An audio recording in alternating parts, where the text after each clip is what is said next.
which is section 85A, is pretty straightforward. So maybe we can look at that one. Maybe it's controversial, but it's pretty straightforward.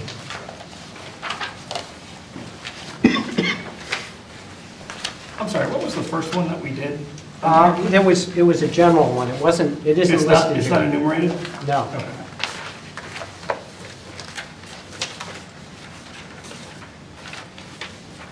Okay. If anybody sees a page number, let me know.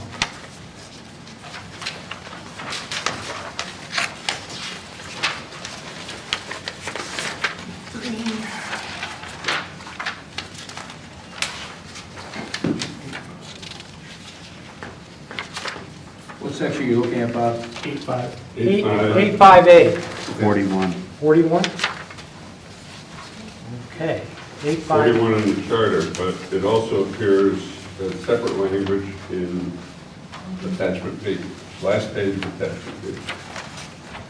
Okay, so that's the back of it. Last No, page. second to last. Second book, the note. So I'm looking at the red line copy that was handed out, the full text on page 41, and a question, I think, for Attorney Crescenzo, or T. Crescenzo, excuse me, Bob. Okay, what's the question for him? There were some items that were stricken in the original. It looks to me, as I read it, that it was just refashioned, I think, in total in the new section, but I just want to confirm that nothing else changed there. Is that right? It looks a little awkward, Yeah. but I had to change 85A to accommodate the changes in 85B, because 85A, so I had to strike out existing 85A, and then I put it back in as revised 85A, a little bit farther down, on page 42. And the only change, substantive change here is after the word town in the second line, it says in the form of one or more questions. Mhm. That's the substantive change. So I'll come to that in a second, but with that reordering that was done, is it now in the appropriate order? Should we have referendum outcomes, approval of the budget following budget referendum, and then discussion later of the initial budget referendum? Well, the order in the current charter is the correct order. 85A, initial budget referendum, Right. and then B is referendum outcomes. And then if you look at 1, this is why it's awkward. B1 doesn't change. The change to 85B starts at B2. And it looks like I took it out, but I didn't because I left it in the earlier part. It's not amended. 85B1 is not changed under budget referendum outcomes. 85B2, 3, and 4 change. And the intent of the change is to add language to reflect the fact that there may be more than one question for the annual budget, and one may pass and one may fail. So the one that fails is the one that goes on the subsequent referendum, the one that passes does not. That's the intention of the language. Okay, so the sequencing, though, will be corrected and accurate. Yeah. As it stands here, it isn't, and Well, it's confusing. It is confusing. What I should probably do to make it not confusing is add the unchanged B85B1 And 5. and 5, yes. I should probably do that to make it less confusing. But the way it's reflected is, the way it's written, it reflects what the Charter Commission asked you to do. But 85B1 and 85B5, there aren't any changes to it, but I should add it in so the reader can figure out what's going on. And in 85A, the substantive change says that the budget is approved by the Board of Finance shall be submitted to the voters of the town in the form of one or more questions at a budget referendum to be held on the second Tuesday of the month of May. The only change to that sentence is One or more questions. Who makes that determination? That would be the Board of Finance. Okay. So it could continue as it is. I'd be in this one, And, or they could choose to Okay, break it up. and in those I think cases, I have to recognize people, Okay. so I'll recognize John. I had the floor. Then you can have the floor, but John can't answer. That's fine. So in the circumstance where there is a bifurcated budget recommendation put forward by the Board of Finance, and one of those, we'll say it's split into thirds, because, I don't know, 3 sounds like a nice round number. One of them passes on the first try. The other 2 don't pass on the third try. The 2% provision is then applied only to those 2 sections that have not passed? Does somebody want to answer that question? I'm hoping Bob can. The intent was to John. have those 2 default to 2%. And the initial one that passed would go at whatever level it was. And if it went to a third referendum, and we still hadn't resolved the final questions, that would default to 2%. Okay, so conceivably, it's possible that in that circumstance where the budget is broken up into 3 questions, one of those pieces, we'll say it's capital. Capital could end up with a 4.5% spending increase. But we'll say it's the other 2, the town side and the school side, don't, and they end up with a 2% increase, regardless of what the cumulative overall That's correct. increase. Is that clearly, Counselor, is that clearly enumerated here?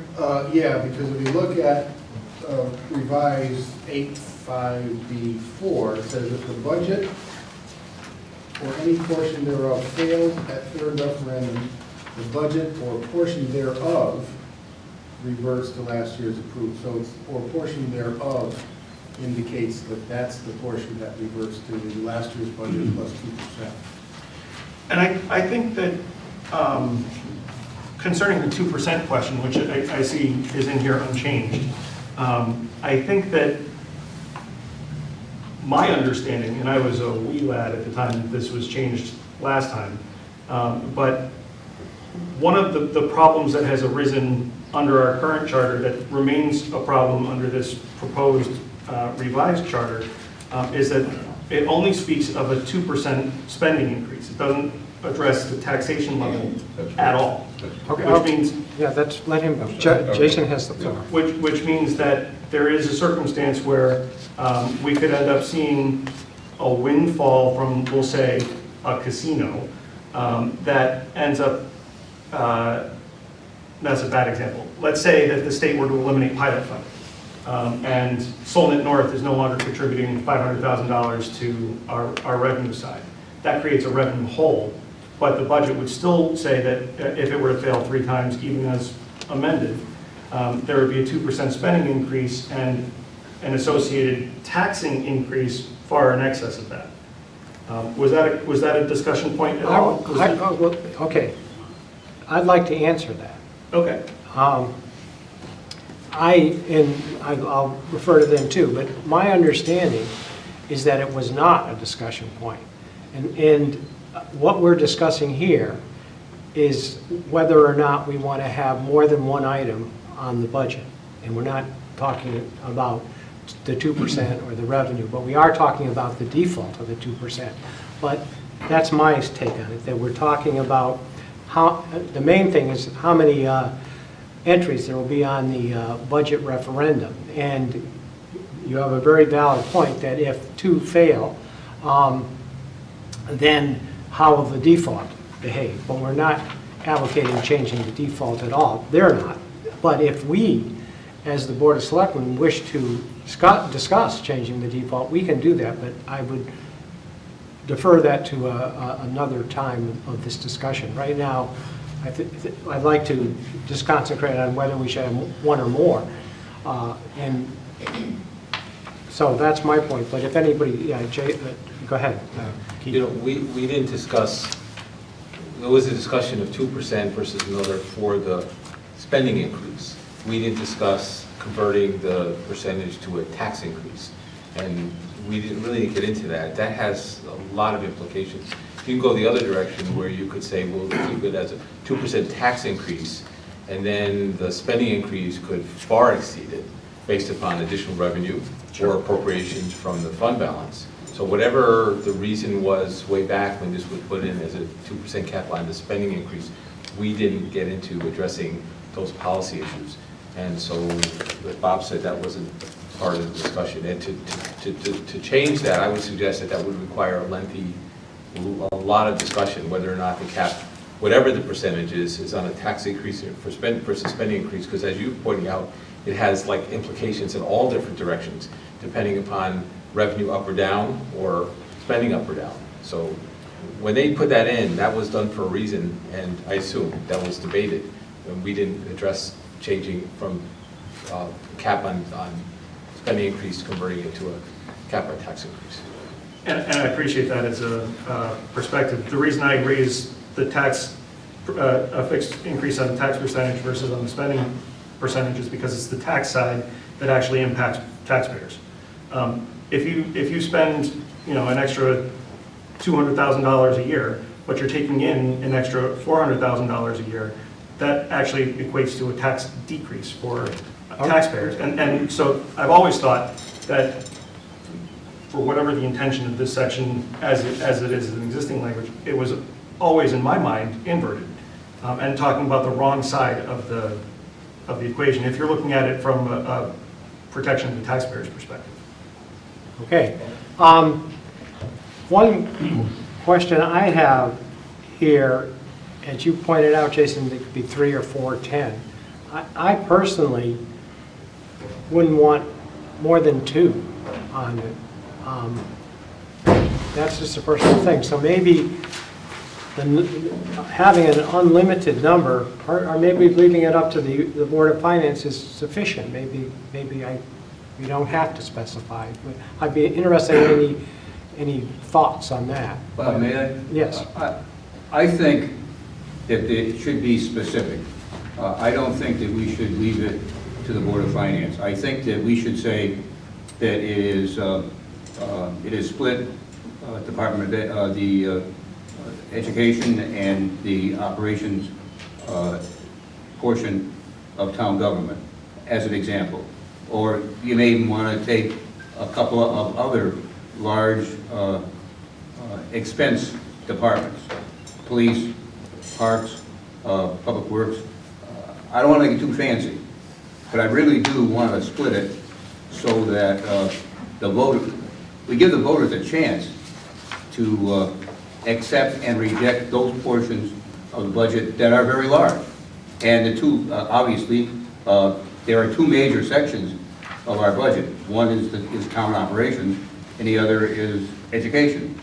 And as a minimum, I would like to see it split that way, so that voters have an opportunity to say yes or no on either one of those.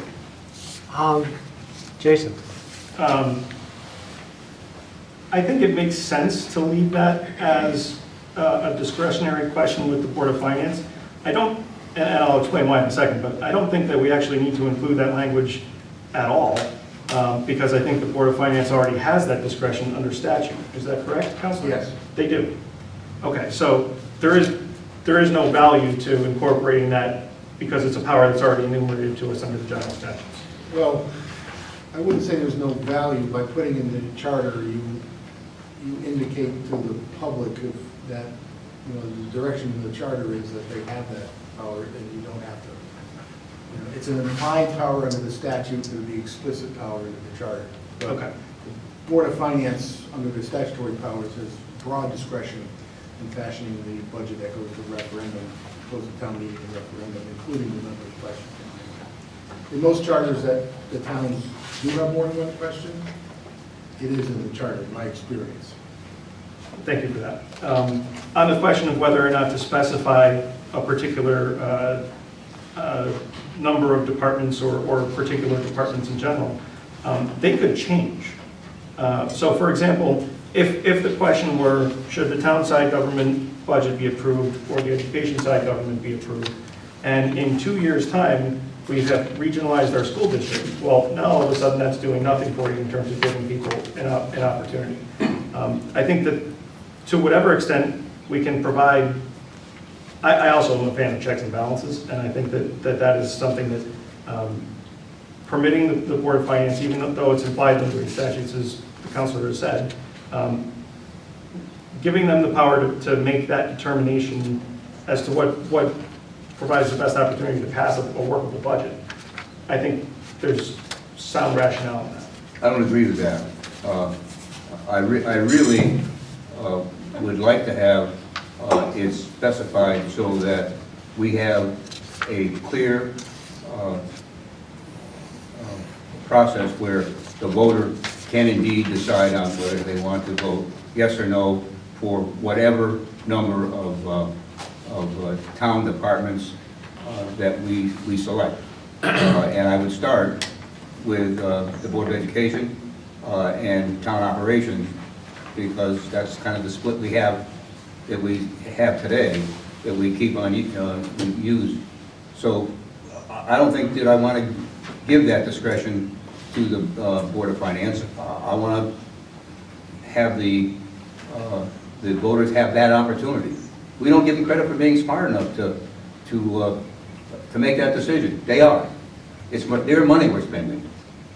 And I really, truly want to give them the opportunity to say yes or no, and you can pick whatever department you want, and it may change, I agree. You can pick the department you want, but having said that,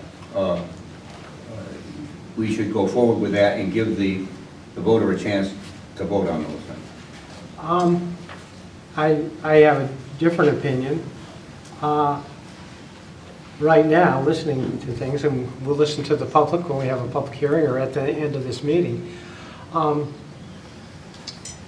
I agree with Jason that we should leave it up to the Board of Finance. I think putting this in as a part of the charter, just saying you can have more than one, I think if people want more than one, they'll come to the Board of Finance meetings and voice their opinion and maybe come to board. I think the public and Facebook maybe can say, we would like to vote on such and such, and there might be influence enough. And I don't think we should specify in the charter exactly what departments should be broken out in the budget. I don't, that's my personal opinion. If I may? Yes. I don't think that the public will stand up and be counted. They never are. The silent majority is the silent majority. They complain when we have our tax rates are too high, they complain when our budgets are too great and so on, but they don't stand up and be counted. There is precedent for having a split between education and town operations, and I think that's a good split. And I would like to request that we do it just that way. Okay, I think, go ahead, Jason. Are you aware of any towns that are not in a regionalized school district in Connecticut that bifurcate the budget along those lines? I'm not. I'm not either. Counselor? Okay, I think I will let people answer who would like to answer. I don't think you have to direct who has to answer. Well, he's Thank the you, learned I one. appreciate that. So basic, and go ahead, John. The town of Ellington, at their initial vote, first referendum, has it all combined. They have the option of dividing it on the second referendum and subsequent referendum. And Town of Ellington. well, that's not really the same thing as what this said. So on the second or subsequent referenda, who makes the determination whether to split the question or not? I'd have to review the charter, but I know they have that option. It's an option, it's not compulsory. Not compulsory. Okay. I think, since Andy, you have such a strong feeling that I don't think we can really, we've discussed it tonight, but I think we're going to have to come back to that. I want to go through all of them and see where we are. So far, we've kind of gotten two down. Steve? I want to make a comment. Everybody's going out there. No, I just, You know, a lot of these boards and commissions, you do have people on there that are there for political reasons. There are people on these boards and commissions that are not competent to spend my money, as far as I'm concerned. I agree with Andy on that. We saw what happened in the last vote here with the budget. Things we cut, they put right back in because of people they have on their board. And schools didn't get chopped and all the money they want because of people that are on that board. It's all political, a lot of political stuff going on. And again, there's a lot of people on these boards and commissions, not only in East Windsor, but in other towns. They're not business people, they're not competent enough to spend the taxpayers' money. And I think the chart, I agree with him on splitting it, because if you give it like to the finance board in our town, they're gonna say no to a lot of it because, as far as I'm concerned, they want that money to go where they want it to go. That's my comment. And I think we've seen it at the last vote here. Okay, Jason? Just a general comment to follow up on that. As we look at each of these questions, we need to look at them in the context of governance, not situational or current compositions of boards, because all that's going to change. For you know, whichever way the river flows, it's going to change. So I think we need to really divorce ourselves from current occupants or current circumstances, because that's not a good foundation on which to build a governing document. It really needs to be looked at from an academic context, not from a personality context. And I, you know, when I was on the Board of Finance, it was very much not like what you described. There was, it was a very different composition of people that made very different decisions. Sometimes I agree with them, most of the time I didn't. But I really think that we need to be looking at these things in the absence of the personalities who are currently involved. Okay, I think can we move on to another item? Sure, Bob, before you do, Okay. now that we've come to a point of discussion, how do we resolve this? We have to tell the commission what our direction is. Is that not this meeting? I don't think, no, it's not this Okay. meeting. What is it? Well, first, I think we have to have a pretty good idea of what we're doing. Right now, I don't see it at all, especially we got to go through them. Once we are able to have a pretty good idea of what we want, and we can write things down and agree that there's still things to discuss, but at least we'll have a handle around, or our arms around what we're working with here. Then I would say we should have a public hearing. We should put it on the website. This is where we are. This is what we think. Have a public hearing. Listen to the public, and Is then that when we make a decision? and then we go back after listening to the public and write what we think should be given to the Charter Revision Commission. And that's via a motion and a vote on the board? Yes. Okay. But I think we have a ways to go, and certainly public participation is part of it. And public participation on what we are intending or considering giving to the Charter Revision Commission. Charlie? What wasn't the indicator in the survey to do it as so we've gotten the pulse on that already, On what? on separating the budgets. Well, yeah, the only thing we're stumbling over, I thought, that's why I picked it out to be a fairly Yeah. easy one. I thought the question was separating the budget or not. And now we're going into who should separate the budget, and there's a discussion on that. And then, so there's a lot more work to that than I thought there was. So Yeah. I'd kind of like to go through as much as Yeah, that's we fine. can tonight. Okay, another one that I Just, thought, Bob, go ahead, last sorry. comment, and then, Yeah. just on the survey, it's important to recognize that really is not a weighted survey. It undersampled households that have more than 2 occupants in it. So that really should not be something that we look to as gospel in any way, shape, or form. That's- I agree with what you're saying, but I will say one thing I learned from that survey is that people really want us to communicate and work together. That was obvious from the, go ahead, Andy. Just one thing, don't agree too soon. I called the Quinnipiac Institute for polling, and the director of polling there said that was such an overwhelming difference in those for and those against, that was a meaningful number. It may not have been a statistically, big number, but he said, don't minimize that. When the difference between is nearly 4 to 1, you got something you should be looking at. So I don't agree with what you're saying. It's it's meaningless. It isn't meaningless. I apologize for using that term. If I could comment on that. Yes. It was interesting. That particular question was unlike other questions where there were a lot of uncertain, unknown, not sure. This question was black and white. We either wanted it or we didn't want it, and it was 4 times as many that wanted it and did not, and almost 0 uncertain. Can you tell me what the respondents were, what the university? Wait a minute now, Jason.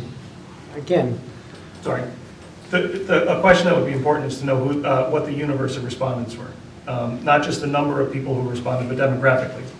Because that also is telling. You can further break down the results based on, people who are between men versus women, people who are single income households, dual income households. There's more than just the numbers. It's looking at what the numbers consist of that's important. okay, does anybody want to So comment there- on that? Okay, thanks, Jason. Last question on that point. Was that information collected? Okay, now, It was does not. any, okay, Okay, all right. It was not. all right. How about number 12, an automatic referendum? Let's look at that, which is, Page what? Section 10.9. 51.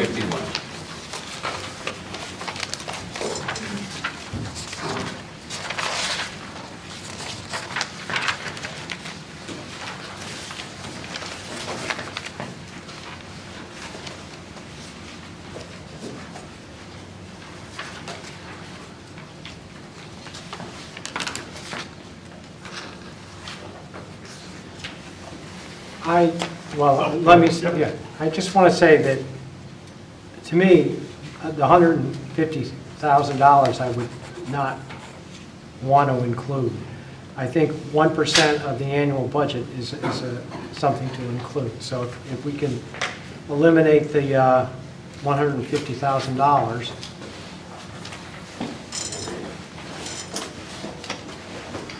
and kind of say that any expenditure in aggregate of more than 1% of the budget. So that's the idea I'd like to put across in here. Keith? So we spent quite a bit of time talking about the amounts, the aggregate concept, and the commission felt, first of all, I want to say, the commission feels that a referendum is sort of an expansion of the town meeting, because it gives everyone, all the voters in the town, a chance to vote on these budgetary issues. And the voting time is from 6 a.m. to 8 p.m., and it allows for people that are working second jobs, or taking care of kids, or doing sports, or other activities, or working 2 jobs, or working the second shift. It allows everybody an opportunity to vote. So we were pretty consistent in the belief that a referendum is not something other than a town meeting in the sense of giving people an opportunity to vote. In fact, it's an enhancement of folks' right to vote, or ability to vote. And we notice that the public, some members of the public feel differently about that. We recognize that. Some folks feel that the town meeting is more valuable than a referendum for the ability to be able to vote on budgetary items. But we were firm in the belief that a referendum offers significant advantages for voting over a town meeting, particularly on budgetary items. That was number one. The second thing was, we discussed 1%, and 1% is $400,000, and 1% rises, and we felt that 1% was too high. So we tried to come in with a number that was reflected more sort of what we thought was more reasonable in terms of what the taxpayers, what the voters, I should say voters, not taxpayers, the voters, because you have to be, you have to be a taxpayer to be a voter. You can be a resident of the town to be a voter. This, you can be domiciled here. So we thought 1% was too high, Bob, because we thought that's $400,000, and that's a substantial amount of money in a small town just for small numbers of people potentially to do it at a town meeting. So the concept here was first and foremost to allow more participation by folks in the town to vote on substantial purchases by the town that are not part of the annual budget vote. The annual budget vote is by referendum. We felt that people should be able to vote on large purchases through referendum.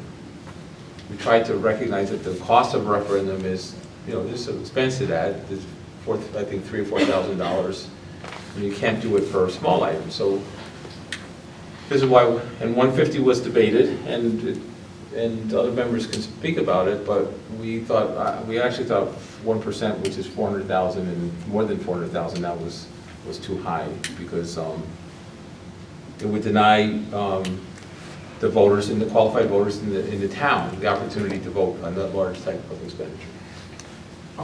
Jason? So why, through the chairman to Attorney Yagloff, why would that prohibit people from voting? Doesn't prohibit them. What it does is that right now, any expenditure at all, in fact, the entire fund balance could be spent at a town meeting with 30 people, 20 people, 5 people. 5 people, now it has to be an appropriation that goes through Board of Finance, that's true. But it has to be referred by Board of Finance. And then you had a petition the other night with one that went through Board of Finance but didn't get out through you guys. We put it off for more information. So essentially, through Board of Finance referral, the fund balance could be spent at a town meeting with 20 or 30 people, 5 people, 2 people, 1 person at a town meeting with a Board of Finance referral could vote the entire fund balance. So it wasn't that we thought that town meetings were bad in the sense that sort of people could vote on large expenditures. We more importantly thought that all of the voters in town should be able to come out and vote. And there's no reason why they shouldn't, is what we thought, for large expenditures, because this is their money. And it's also not just their money, the purchases are their purchases. They should decide whether they want the town to make a certain purchase. So, and although examples came up, this is not targeting, like you were saying, it's not targeting a current group or current ideas or current philosophy. It's for the long-term future of the town. We wanted to, one of the things we started at the very beginning of our discussions, when we talked about the values for the town and what the charter represented, we said that the charter should make it more, we should make it easier for the voters to participate in town decisions. We felt that there should be more transparency, but there should be more opportunity for people to be able to, we should enhance opportunities for voters to participate in town government. So again, we feel that referendums are an enhancement. And other folks perhaps different have been in the commission members feel that referendums are sort of a detriment. They somehow feel that referendums somehow hurt town meetings. We don't see that. We see town meetings as being important and referendum as being important. And at the end of the day, as long as the voters get to decide, that's the thing. But we look for enhancement of voter opportunities. There's nothing that says that people are, I'm sorry. Well, Yeah. He's still going. yeah, I know. But is it okay? Well, I just want to say one thing. There's nothing that says in this that these things don't happen, that there's not a way to get an affirmative vote. Nothing in here prevents the vote from happening. It just simply says that for large expenditures, it should go out to referendum for a vote to be more inclusive. So I'm going to go to Andy, and then we'll come to There's a silent majority of people who will not stand up in a meeting like this and say what they think. I admire people who come here every Board of Selectmen meeting. They're very interested. They're more interested than most of us. But I do believe when you're spending town voters' money, they should be given the opportunity to have a voice at some level. In the discussions that went on in the charter revision, I was for $100,000, frankly, for sending it to referendum. And the commission finally went to 150K, but I think we owe it to the voter, to number one, let them spend their money, and number two, give them credit for being smart enough to have an opinion. And right now, we have a town meeting, and as Keith was saying, you can have 10 people here who are very dedicated to their causes, and voila, it's over. Okay. Okay, you want to say something? Yeah. Okay. I brought up before in our meetings, stacked meetings, town meetings stacked a lot. At $800,000 was a special commission voted on that. That would have never happened if we went to referendum. And that's where the people should have a voice in how much money we're spending, not at a town meeting. Okay. Jason? Okay, a number of things. First of all, we shouldn't be making any changes to this to address specific grievances like what happened or didn't happen in a town meeting or who did or did not stack a room. That is an absolutely irresponsible way of changing our governing document. Well, that's what happens. Secondly, Okay, you don't interrupt. doesn't mean it's appropriate though. So the question about trusting the voters and having an opinion to weigh in on these issues is a perfectly valid argument. However, I think that there are more educated voters are participating in terms of the question in front of them, are participating in a town meeting versus blindly not liking a number on a ballot, which happens. They do have, and the question before us in 10.9 is whether or not there ought to be an automatic referendum under these circumstances. There is already a provision in the general statutes that allows for people to have an automatic referendum if they are substantially aggrieved by circumstances through petition. This is a departure from the town meeting form of government. In the true sense of the town meeting form of government, this is a workaround to no longer have town meeting form of government. It absolutely In is. your opinion is, that's fine. You are I'm certainly not entitled to your accepting opinion, this. but This you is- don't have to look at people and argue. We're listening to you, Jason. Yeah, Say it. I'm not, my point is, town meeting form of government is a specific structure that happens when that guy stands up in a room full of people with the Constitution in his pocket.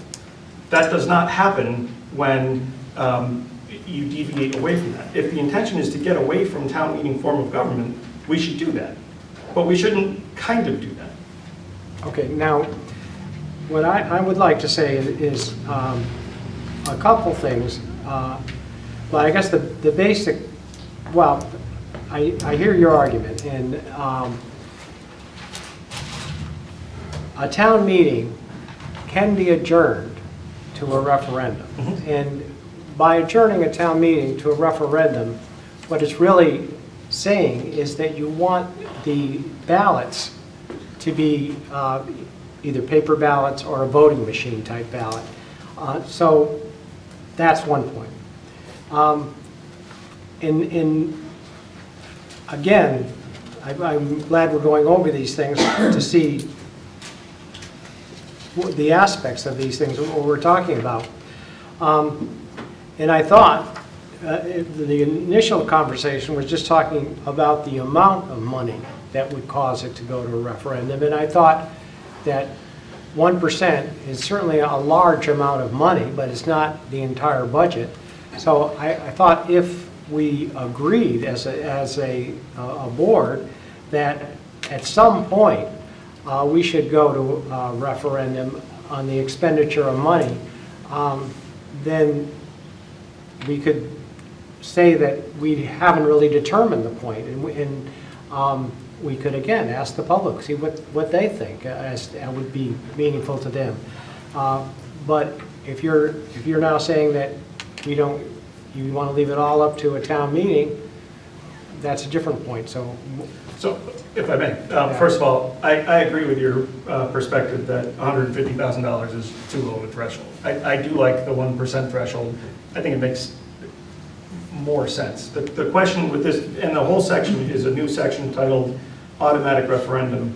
And if the concern is, to Andy's point, that there are people who aren't confident to stand up in front of a room full of people and say what they think or vote a particular way, that is 100% true. There are hand over, 1,000 times over, that happens. But the solution to that isn't to vacate our form of government. It would be to require the town meeting votes be taken by secret ballot, which, there is no standing up in front of a room at that point.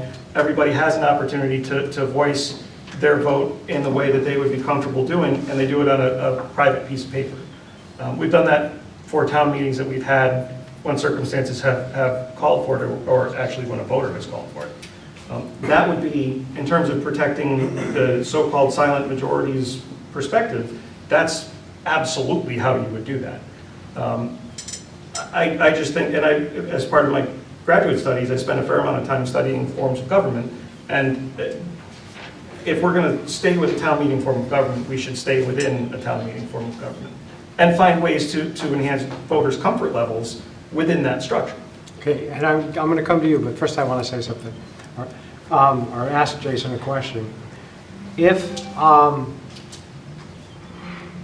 it read 1%, would you be willing to put that in the 1% of the budget would send something to a referendum? Would you be willing to accept that as a charter change? I would have to think about it, I think. Okay. Well,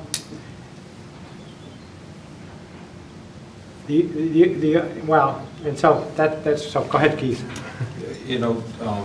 Respectfully, I think you said like 3 times, this is going to eliminate, worst effect is going to eliminate our town meeting form of government. And somebody said that the other night. I was really, I thought that was a talking point. That was an isolated talking point by someone from the public.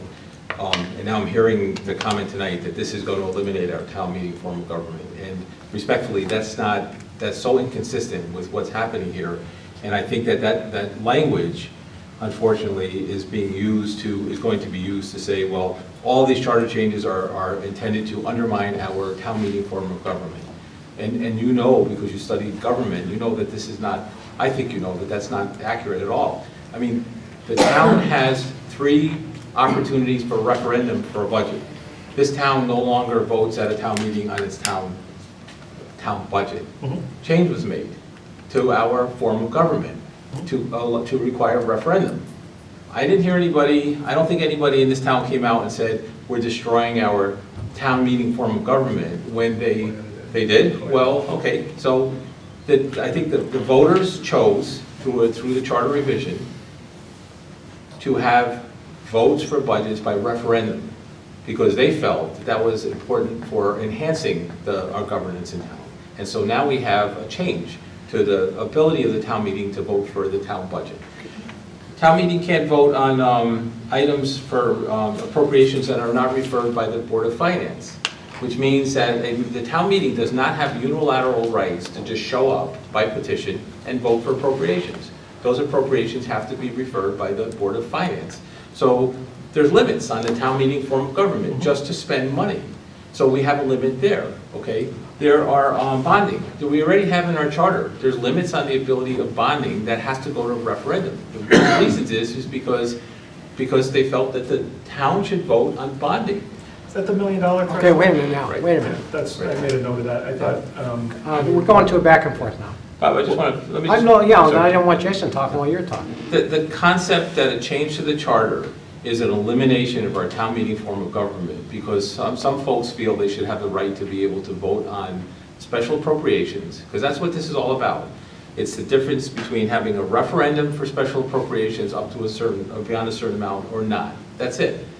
And it doesn't change the town meeting form of government. It doesn't eliminate the town meeting form of government. It doesn't affect the way our town meeting is our primary governing body. What it does is it says is that the voters of the town shall have the right to vote on large appropriations.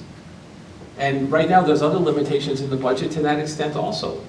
So this is just saying that should the voters have a right to vote on expenditures, there was one expenditure of $800,000. There was an expenditure over $600,000. There's another one of $350,000 that's coming. Those are many expenditures. Okay, There's several percentage of our town budget that were not budgeted they were not approved by the voters at referendum, but they're approved by fewer number of people, small numbers of people at town meeting. okay. When you're through, I'm done. I would like to say something, you could say something. Okay.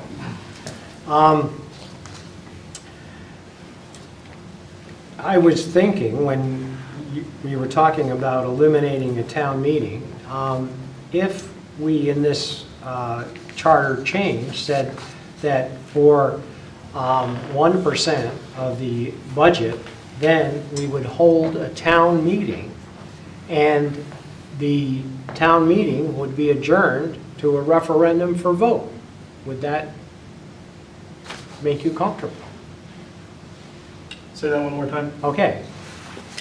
If the amount of expenditure proposed beyond the budget is 1% or more, in excess of 1% of the approved budget of the town, then a town meeting would be held, and the town meeting would be adjourned to a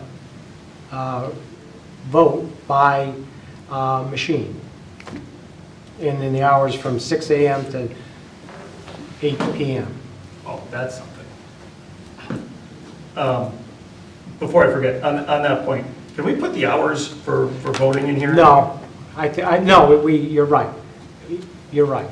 I agree with you totally. 'Cause that's what we determine every year. It's a procedural thing. I agree. It's 6 to 8, I just 6 to 8. So you guys ought to consider doing that. It's in the other section. I can see it. Yeah, we got it right. We got it.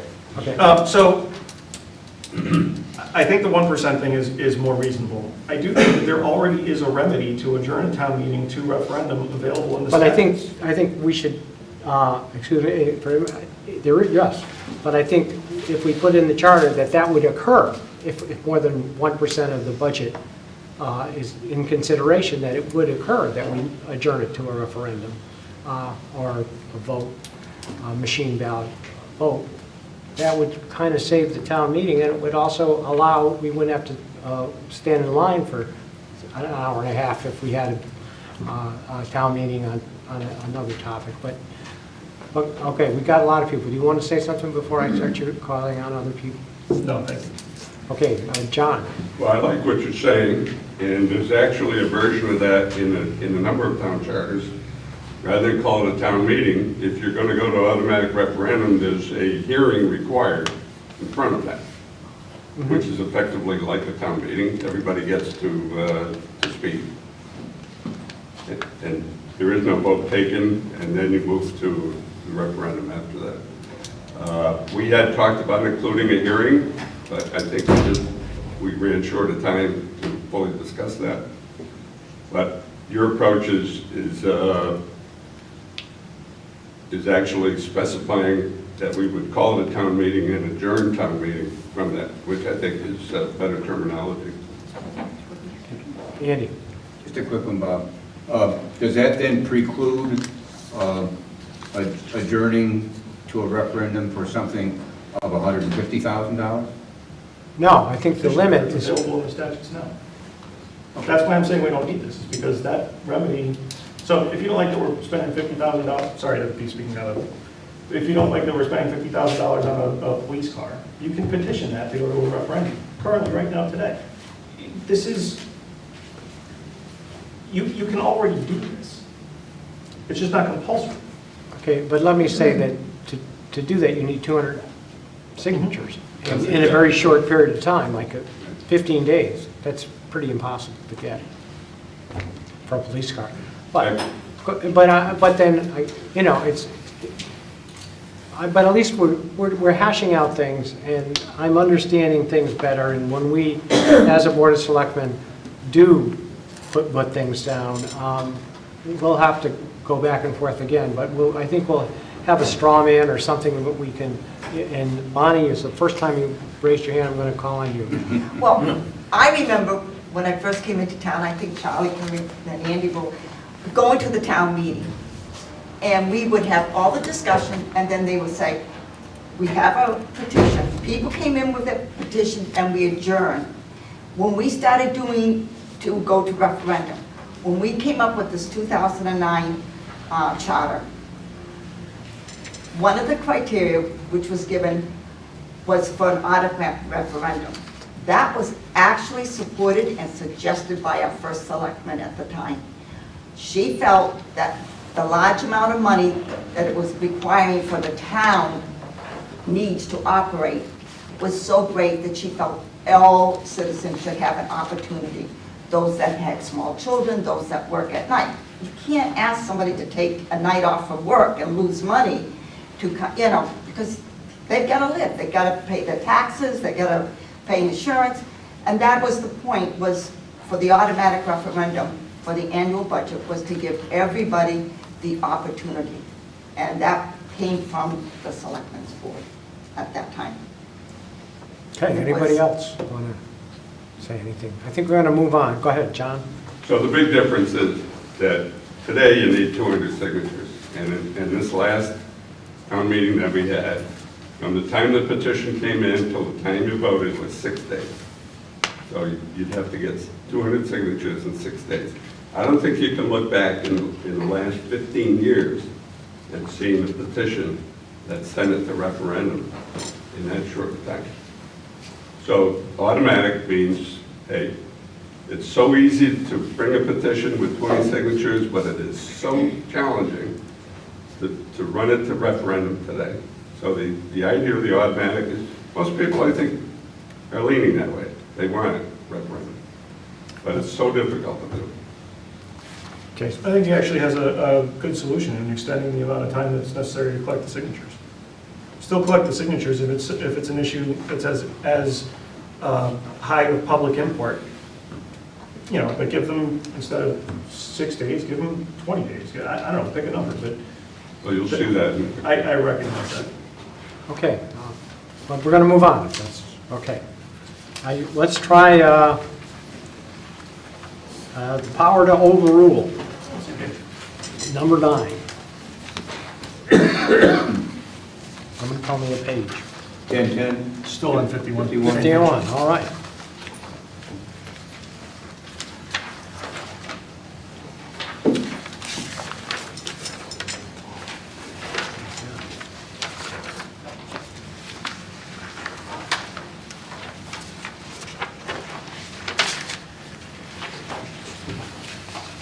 Oh, yeah, I got a bunch of stuff on this one.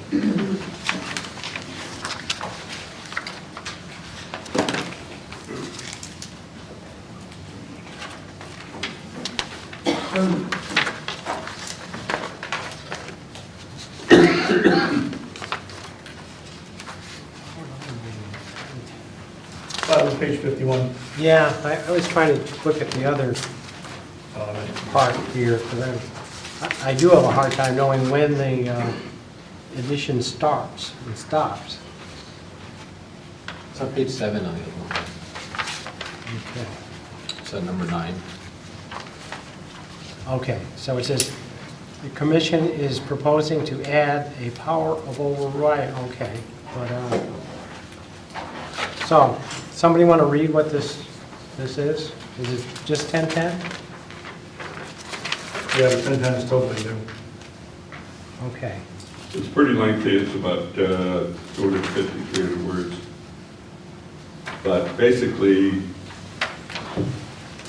starting with the first sentence, all actions of the Board of Selectmen, comma, the Board of Finance, and any town meeting involving A, personnel, B, an action affecting public health and safety, C, the establishment of an ordinance, or D, an appropriation not subject to automatic referendum shall be subject to overrule by a special town referendum in the following manner. And I'll stop there unless you want to go further.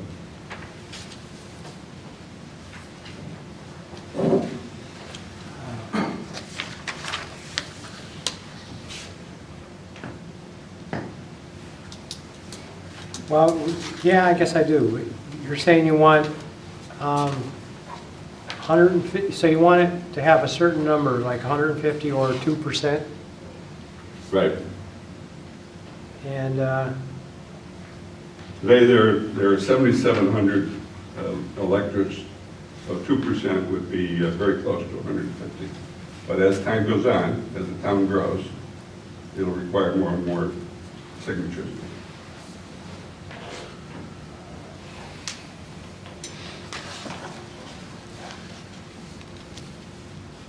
Why 150? Again, because the 200 is quite challenging. We talked about. Shouldn't it be hard? We talked about making it 75. We settled at 150. So, let's just do it here. all right, and let's not have the back and forth over it. Okay, so I have a number of things on this section. Okay, well, let me do one of the things. It says, any action so referred shall take effect upon conclusion of such a referendum unless 55% of those voting thereon shall have voted in favor of the overruling. So you're 50% isn't good enough. So we don't want to make it too easy. Your town meeting has, or the Board of Selectmen or Board of Finance has made a decision. You don't want to make it easy to overrule it. So we thought there ought to be some threshold, a little above 50%. We talked about 60% and settled on 55. Okay, Jason, go ahead. And that was one of the questions that I had. So, and if I could direct this question to Attorney Crescenzo. So, I'm trying to think of an example that would be appropriate for this. Town decides to buy a fire truck. Somebody's agreed by that. They petitioned through 150 people to go to, I guess, a referendum, right? Because it's all referendum. And 53% agree with the Board of Selectmen. Do we buy the fire truck? Yes. 53% do not agree with the Board of Selectmen. Do we buy the fire truck? Well, it takes 55% of the people voting. The question is, shall the purchase of the fire truck, as voted by the Board of Selectmen on such and such a date, be overruled? That's the question. An affirmative vote is yes. And negative vote is, yes, it shall be overruled. Negative vote is no, it shouldn't be. So 55% vote yes in favor of overrule, no fire truck. 53% vote yes in favor of overrule, we still get a fire truck. No, you don't, because the overrule would have failed. It's got to be, the threshold is 55%. Like you said, You you should still get the fire truck. Yes. If it's 53%, we get a fire truck. Yes, now, the other thing is, if that fire truck is in the annual town budget, if the annual town budget approves an appropriation for something, Yep, go ahead. the carrying out of that appropriation, in my view, is not subject to overrule. It would be the special appropriation, vote, in that case, vote of the Board of Finance for town meeting, that would be subject to be on an appropriation act. So these other things is different. But if it's in the budget, it does not get overruled. No, because the referendum Yeah, I understand. approves the budget, and the budget is nothing but a Yep. collection of appropriations. Yep. And, you know. Well, what if 60% of the voters decide they don't want to buy the fire truck that was included in the budget, approved at No, referendum? if you read the line, it says an appropriation not subject to automatic referendum, and the budget is If it's already, automatic right, referendum. if it's already been approved through referendum, then the budget is something You that, cannot overturn it. it's not subject to the power of overrule. So, I'm going to turn back to the very beginning of this section, still directed at Attorney DiCrescenzo. All actions of the Board of Selectmen, the Board of Finance, and any town meeting involving personnel and action affecting public health and safety, the establishment of an ordinance or an appropriation not subjected to automatic referendum shall be subject to overrule by a special town referendum in the following manner. So, if we had, for example, we had a difficult time here hiring town treasurer.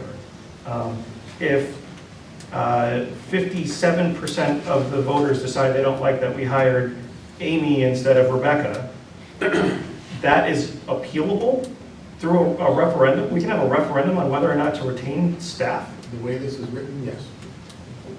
Are you aware of any other community in the state that has anything remotely Okay, similar to that? Jason, I think you made your point, and I think it's a good point, and I think that that should be removed from the charter. Okay. Second, on that same clause, an action affecting public health and safety. So we have a substantial amount of homes that are, well, I'll have two examples here. I'm going to use the pyrotech one actually.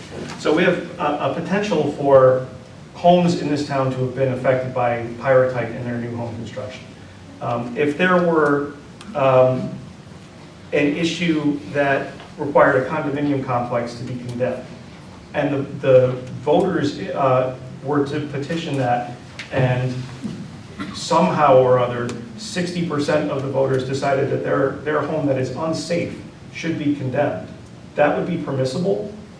I don't think it would be permissible, because that would be breaking the law. In the whoever, which is probably our building department, declared the housing unsafe, then I don't think the people in town can overrule a law. Go ahead. Condemnation of a building, As an example, I have others as an too. example, is not an action of the Board of Selectmen, Board of Finance, or town meeting. It's an action of the building official undertaken under state law. This power of overrule would not be, Okay. if I were asked that opinion, I would say it's beyond the scope of the overrule, because the building official, when he or she condemns a building, acts under authority of state law. Okay, that's reasonable. I'm going to move on to my second example, using that same public health and safety question. If the town decides in a 500-year storm circumstance that we're going to close South Water Street, which has a number of homes that have potential impact from high floodwaters associated with the Connecticut River, same thing. You know, that's a decision that would be appealable. The whole notion that anything pertaining to public health and safety could be overturned seems, my note is this is just crazy. Well, you might be making a point, Jason. And I agree with you. That certainly in emergency situations, an emergency status would be declared, and you couldn't overrule that. There must be something about that. But maybe that public safety, but then it's questionable. We'll have to discuss that more. I brought this up again to see what problems there were with this, and I think you've enumerated a lot. That really, in the beginning, you have to really drill down on what in world you can override, not just motions or decisions from the Board of Selectmen and the Board of Finance. So maybe we can, let's move on. Okay. In 1010A, and I don't really care who answers this one, the petition threshold is again set at a seemingly arbitrary number of 150 votes. I'm sorry? Just like 2%. Well, but I'm going to take issue with the 2% level too. First of all, we seem to really like the notion of 2%, but in terms of the 150 or 2%, in terms of overriding an action of a duly elected governing body, shouldn't that threshold be hard? I mean, we shouldn't be making it easy to overturn decisions of elected officials. If there is a circumstance, I think you're looking at, yeah, go ahead, I'm finish. just kind of looking, but if there's a circumstance that actually necessitates a revisitation of a decision of elected board, that ought to be a high bar, you know, and it certainly shouldn't be easier than is prescribed by the statutes. But I don't understand exactly what you're saying. You're saying, doesn't it say, or what this says, doesn't it say 2% would bring it to a referendum and then the public Right. would vote on it? And that's 100% of the voters. They have the right to make the choice if they want to go to referendum, so. But in terms of, yes, you're right, but in terms of triggering that provision, I mean, there has to be some expectation that people who are elected to govern will govern.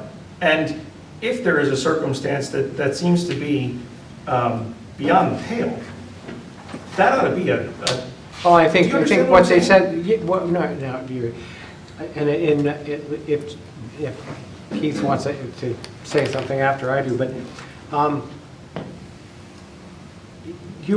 I think two things it says here, that it would be voted on by the town, and then it also says 55% would have to want to overrule that, which is not half, that's more, and maybe that could be raised, but I don't, and now, yeah, Keith? So, I agree with you about the threshold. We had a debate, and I don't understand my team, but I thought it should be a higher percentage than where we're at. But I also think that my read of the number of voters to get it into a place, because this is coming up through some of these things, is different. I don't understand what You you said said. 2% or 150, shouldn't it be higher? Yeah. To get it to referendum. So again, I'm viewing it as greater voter participation, accessibility of voters to be able to vote on decisions means making it easier for voters to get to vote. So to me, lowering petitions to a reasonable level gets people access to the ability to vote. Raising the percentage it gets to the issue of an overall should be higher. You know, I actually, which was rejected, I said 2/3, because that's what it takes for you guys, Robert's rules, right, to overturn a decision is 2/3. And the feeling was that's really very high. And so, but I think that the percentage, the number of voters to get at the referendum was to allow more accessibility for people to get access to votes on things. So, it comes up a lot. If folks want to have a referendum in this town, they should be able to petition for a referendum to something that's reasonable number, okay?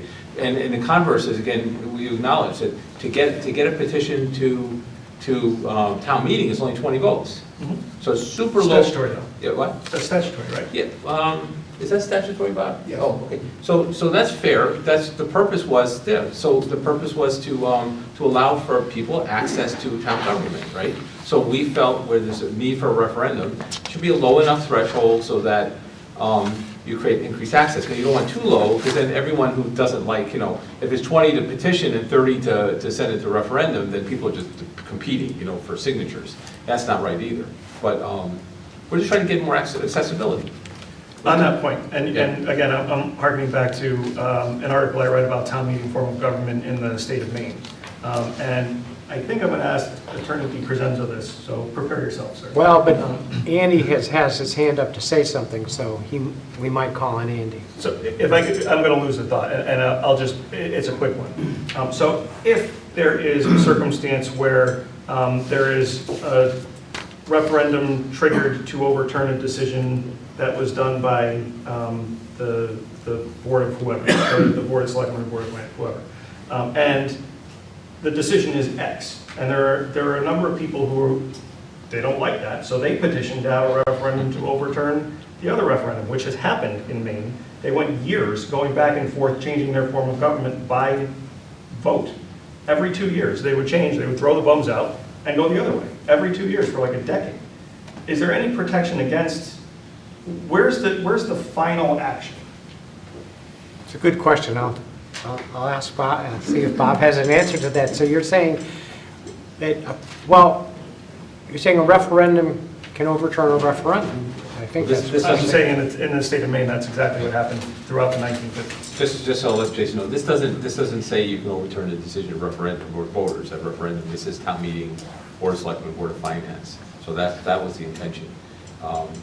But so I think it would stop with the referendum based on the way it's written right now. But Bob, is that right? Yeah, I think the intention of the Charter Revision Commission is that if the action has already passed referendum, it's not subject to overrule. And I think the word that should come out to clarify that, we put the word automatic, or I put the word automatic referendum in to indicate, the town budget, automatic referendum if it passes, anything that has been through referendum would not be subject to overrule, so you don't have these competing referendum back and forth on the same issue.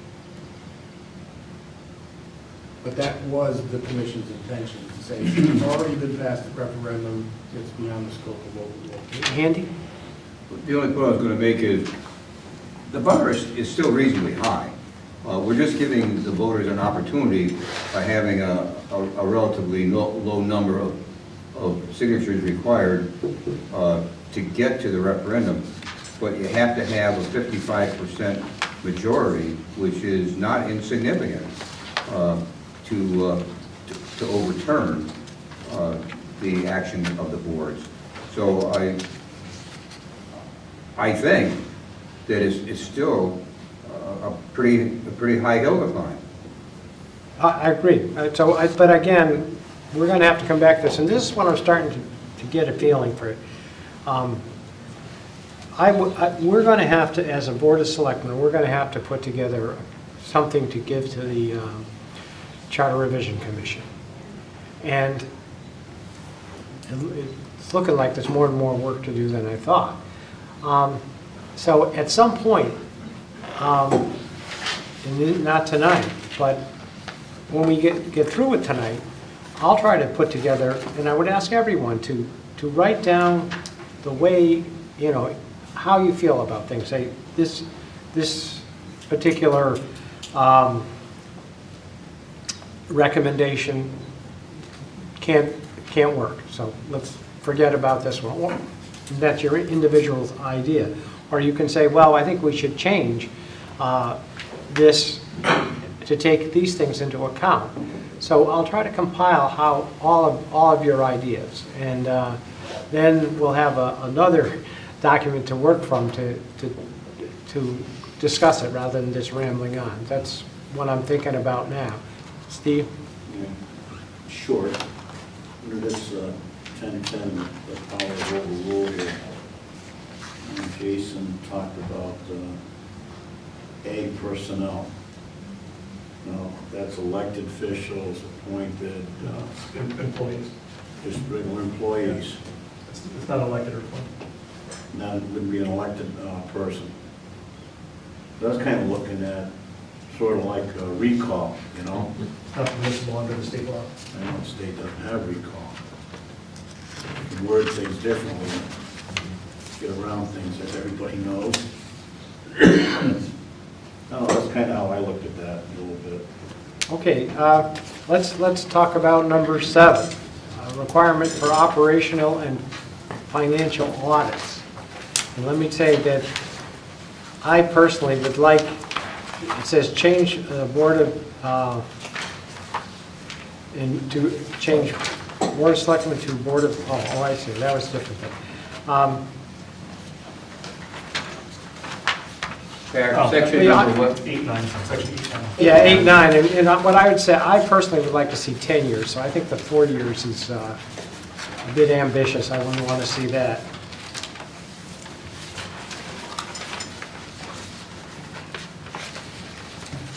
Oh, I have a couple things on this too. So first off, why are we designating an audit company annually? As it's currently done, it's done by a contract through the Board of Finance in 3-year increments.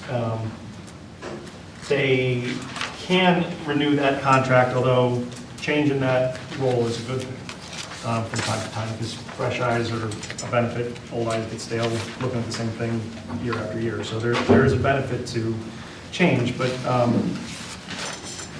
You don't have to change, you can stay with the same, but you get that option. wouldn't you get that same option by a contract? If you just did And it, a 3-year contract. just do a 1-year contract. What page is I that? don't know what. Yeah, what page are we on? It's on page 45 of the red line. 45. Okay. And you're saying, you're wondering why it says shall designate, Well, actually, now I'm wondering if that's existing language. Is that existing language? It is existing language. Okay, pardon.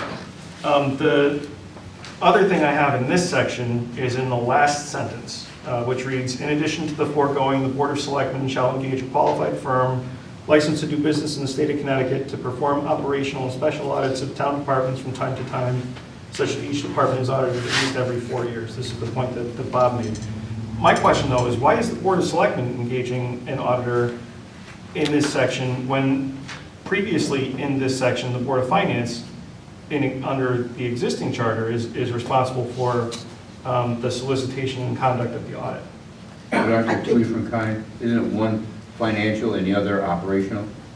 So why not have them, I mean, why bifurcate that? What's the circumstance? that- Yeah, and I think Bonnie would like to answer that. I think having the Board of Selectmen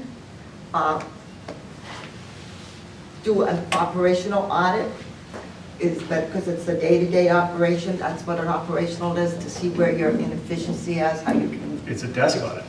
Yeah, it is and it isn't. It's procedural audit, you know, it's a better way of doing things. The financial audit, I should probably come from the Board of Finance. That's their quote thing. But the day-to-day operation of what's going on actually will come under the first selectman or the board or the administrative officer. They see all of that stuff, and that's how it works.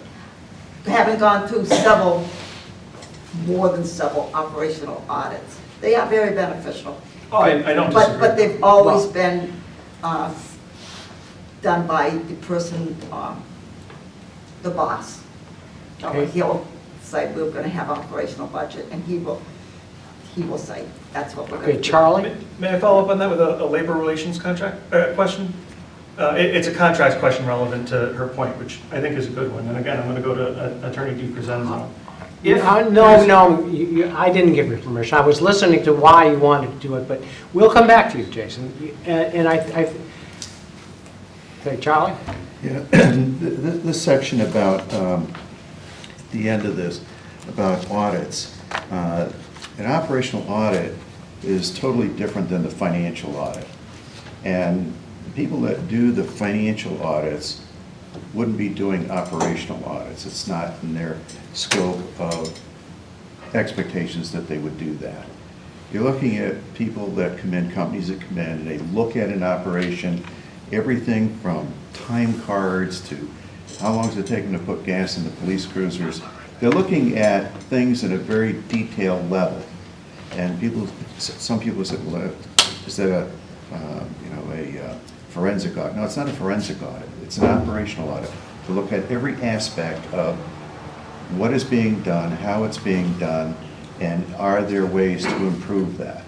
And it does have something to do with the finances, because in my experience, that where I've had audits done, that we had upwards to a 10% savings in expenditures for the year following, that people were more cautious in what they were doing, and there were some changes that were implemented to make it more economical to do certain things than the process that they were doing.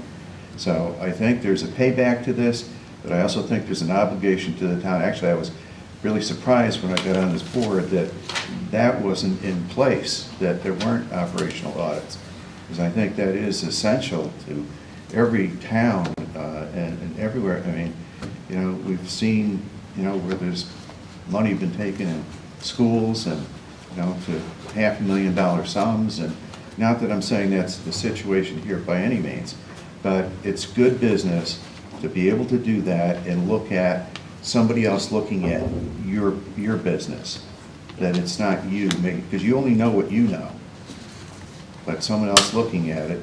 I just think that this is probably the most critical thing we can do here, is to have this done. And we do it in time frames. Well, at the end of 4 years, the major departments would be done. There's a lot of departments, but they're not consequential to expenditures. Okay, Jason? You're in. Are you familiar with our collective bargaining agreements? Have you read our contract specifically? I think initially, we read. No, well, the answer is, Bob doesn't do collective bargaining. Well, but this leads to my question. I mean, and maybe general familiarity will be fine. So if, and I agree, we absolutely should do operational audits and I think in certain circumstances, desk audits. But if there were inefficiencies that were found, and they were persistent inefficiencies, is there an opportunity based on any familiarity you may have with our contracts, to rectify those outside of the, well, I suppose, without having to weather the prospect of the grievance process? Well, I think, depending on what it was, it probably would require the town to enter into impact bargaining under the collective bargaining statute. For instance, if the operational audit were to uncover that, 5 employees were doing a certain task, and it were shown that 3 employees could do that task, and the first selectman said, we're going to do that task with 3 people now, I think the town has the right to do that, so long as they engage in good faith impact bargaining, or what that would be in the collective bargaining agreement. I think the management rights within the collective bargaining agreement still, to this day, allows the management, in the form of the first selectman and the board of selectmen, to change how towns operate, so long as they meet their duty to bargain in good faith. And I appreciate that. And I don't know where that would go in a specific instance, but you'd have to engage in it. Because And if you Jason- didn't, it would be an unfair labor practice. And I think you bring up a good point, saying that any change in procedure, because we have job descriptions and all, and people could grieve, saying, this is not in my job description, because we changed what people are doing. So laborers definitely would be impacted and would have to be dealt with if to implement the findings of these audits. I think more specific to, and that was a great answer, I appreciate that, but if there were a finding where it was found a particular employee was taking an hour to do something that really ought to be taking 15 minutes, and that was pervasive over the course of the year, and that were to be found in an operational audit, would we have grounds to correct that behavior, or is that more trouble down the road? I think what that would trigger would be an obligation to provide that employee with additional training to So, teach that. For progressive instance, you discipline. you find that a lot with clerical employees that are long tenured and don't know every aspect, I'm just using this as an example, don't know every aspect of the latest version of Word or whatever, and they're still doing things the old way, where if they knew how to do it under the new version, they could prepare a document in 15 minutes rather than an hour. I think the obligation for the town would be to train that employee fully, and if that employee still couldn't do the task in 15 minutes, then, there would have to be some form of recourse. Okay, could we move on? Yep. Okay, how about number 11?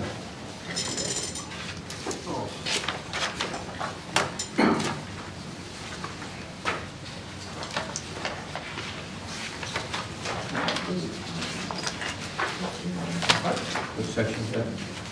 10B? 10A? I don't have any changes to take. 11. Page, send me the page. Oh, yeah, I see. No, that's fine. So the only change there is that what the section says in total for anybody who's interested. The town meeting shall not act upon any appropriation in excess of $50,000 which has not been recommended or referred to the town meeting by the Board of Finance. That's, is that actually increasing the threshold? No, It is. no, that's the second. No, wasn't that 20,000 previously? Can I address that? Yes. Where are you looking? So there's a separate section that says that the Board of Finance can do up to $20,000 appropriation on their own without going out to town meeting. So that's a different section. This is new. This basically allows town meeting to act upon appropriation of up to $50,000, which has not been referred by the Board of Finance. Oh, Gives power to the town meeting. it does. Everything you've been talking about. So it says that,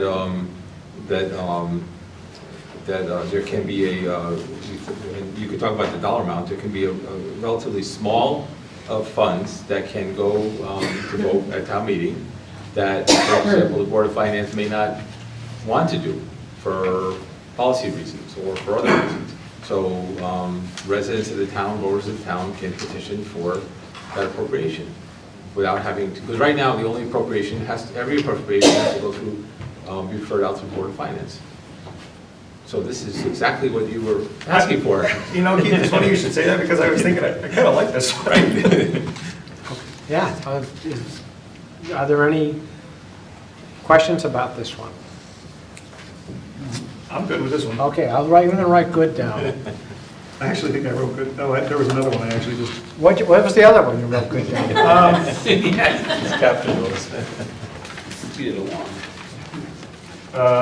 me a second. I'll tell you which one it is. Oh, might be on this sheet. Oh, it was the, changing of the, treasurer. to finance Okay, all director. right, good. How about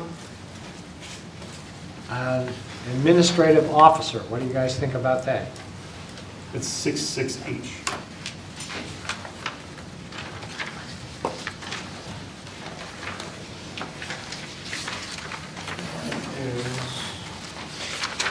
What page?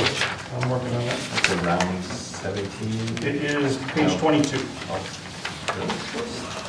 on the red line, oh, it's yeah, page 22. there we go. So my first question about this one, what precludes us from doing this now? Why does this position need to be included in the charter? Why not? I mean, I The think, difference here is it says oh, shall. wait a minute. But now you can speak, but you can't just yell out. Okay, go ahead. Well, the difference here is, I believe the board can do it today.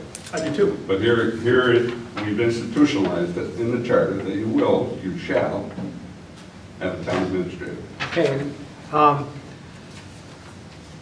it would have to be budgeted for, but I guess if it's in the charter, then we'd have to do it. But if we, the Board of Selectmen, say we're going to hire one, the Board of Finance could not fund it, I should think. I don't know. No. Yeah, I think so. Well, if you create the position, Board of Selectmen creates the position, and includes it in the Board of Selectmen's recommended budget, they probably have an obligation to fund it at some level. $1 a year. Well, it would have to be, I think, a reasonable level, part-time, 13 hours a week, so you wouldn't get into benefits and things like that. I think the Board of Finance could set the funding level, but probably could not zero it out because the Board of Selectmen has created the position. Yeah, Charlie. You know, your example is not very good to me, that, funded for 13 hours and that. We'll never hire an administrative officer to run the departments on a part-time basis, Absolutely not. ever. So that's why I say your example. But the question was, could the Board of Finance negate the action of the Board of Selectmen by not funding it? Yeah? I think it's difficult to do, but I've had occasions where boards of finance have zeroed out positions entirely, and have gotten away with it because they don't eliminate the position, they just don't fund it. In our current budget proposal, the Board of Selectmen made recommendations for certain positions that were removed from the budget. So that's an established practice here. Yeah, but if it's in the charter, and if I were asked the question, I would say in response that the Board of Finance has a duty under the charter to adequately fund the position. Now, what adequate is subjective, because it's a town officer in the charter, essentially. Okay, Andy. We have a shining example of that last year. We put in economic development professional, and the Board of Finance zeroed it. We got nothing. I stood up and talked for 15, 20 minutes about the merits of that person, and they didn't care. Okay, so that's, History says that happens to us here Yeah. in East Windsor, Connecticut. okay, Keith? So this position was intended to have an administrative person who would stabilize town governance and elevate the level of professionalism. So it'd be a highly qualified person at this level of qualifications that's going to stabilize it, bring professionalism. So one of the issues you're raising, I think we should be adding in there full-time, shall upon approval of the Board of Selectmen appoint a full-time administrative officer to clarify this issue.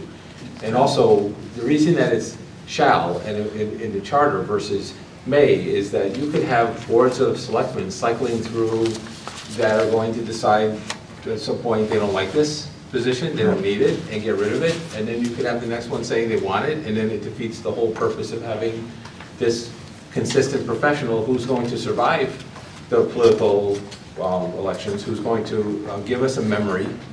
And if you look at someone like, I'm gonna point at Amy, who's the treasurer.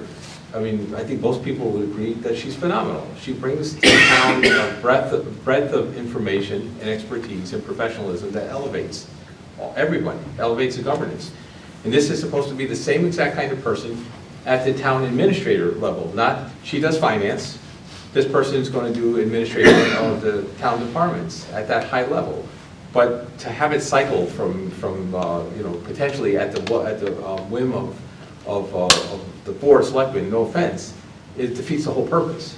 So, and I think it should say full-time. And then Bob's point about, you know, the reasonableness of the appropriation can be subject to dispute, but it's not like, you know, the worry that all of a sudden there's going to be you know, they're funded for 13 hours or 10 hours, that would defeat the whole thing.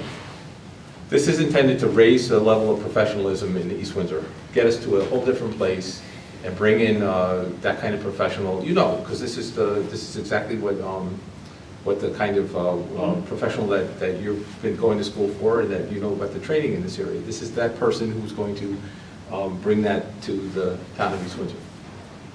So, well said. Number 2, the administrative officer shall be responsible for day-to-day operations of town departments.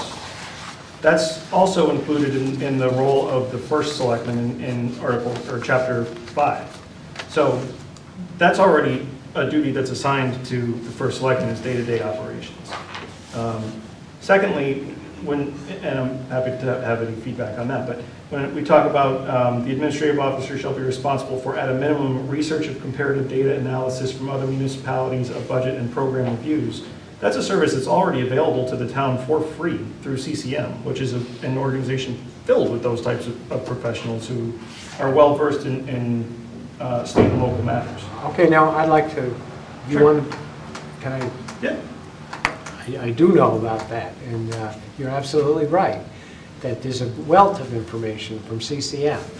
And in the entire town hall, there's very few resources that are available to research that. It takes time to call up CCM, and so this person could do that. I don't really have the time to do it, and I could assign some people, but the only people I have are the 2 administrative assistants in my office, and they're very busy doing things that it demands on them. So we need somebody to go to CCM and then research other things if CCM doesn't have that information.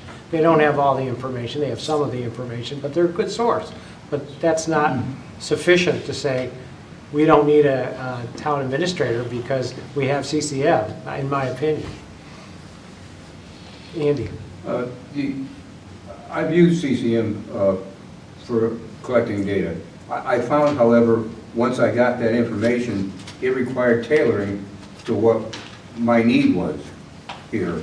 So it's a resource, but like every resource, the person who is looking for the information has to be able to work with it and use it to provide an objective position on what they're researching.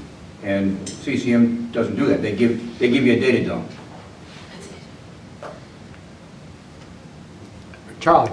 Yeah, I agree with Andy in that having a piece of what the administrator would do to gather that information, the person would have the credentials that would bear down to really what insight do you need to get.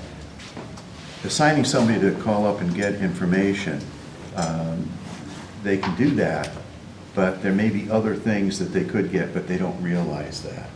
where the administrator will have that depth of knowledge and have experience to be able to burrow in and find what is needed. And probably that CCM is the right resource, and maybe there's others.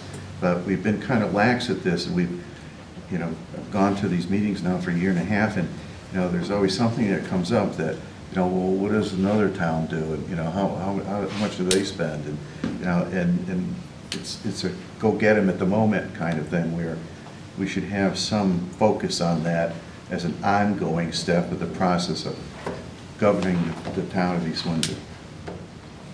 Right.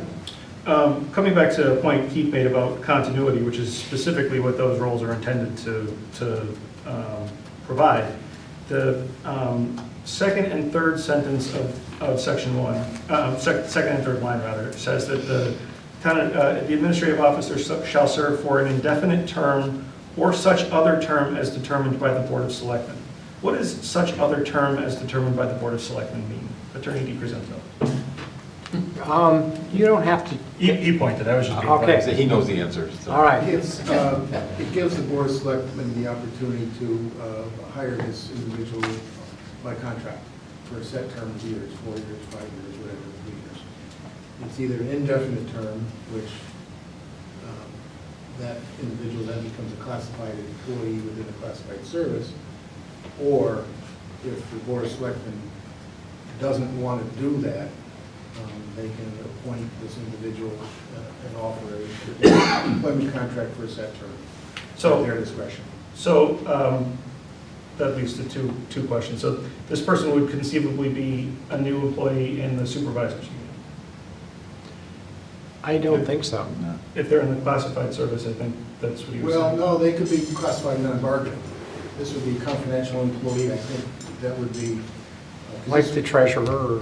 Yeah, I think they would be classified non-bargaining. They fall under the personnel rules with the just cause standard for dismissal, but not a bargaining position. And Especially in a small office like the first selectman where it's confidential. so if the Board of Selectmen were to change partisan control from one party to the other, and the determination was made by the new board to fix that term as determined by the Board of Selectmen to be until the end of the week, are they able to do that?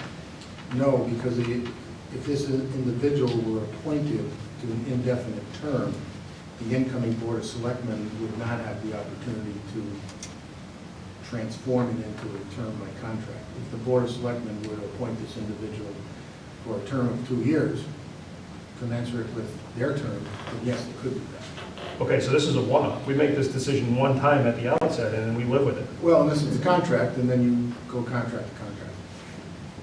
Because one of the things that there are a myriad of different ways that these positions are handled in communities. Some require a supermajority of the appointing authority in order to terminate. Some, it's a simple majority, and it's appointed every X number of years at the outset of the council or board's term. So that negates the continuity argument, because it's not uncommon for these people to get flushed if the election goes the wrong way.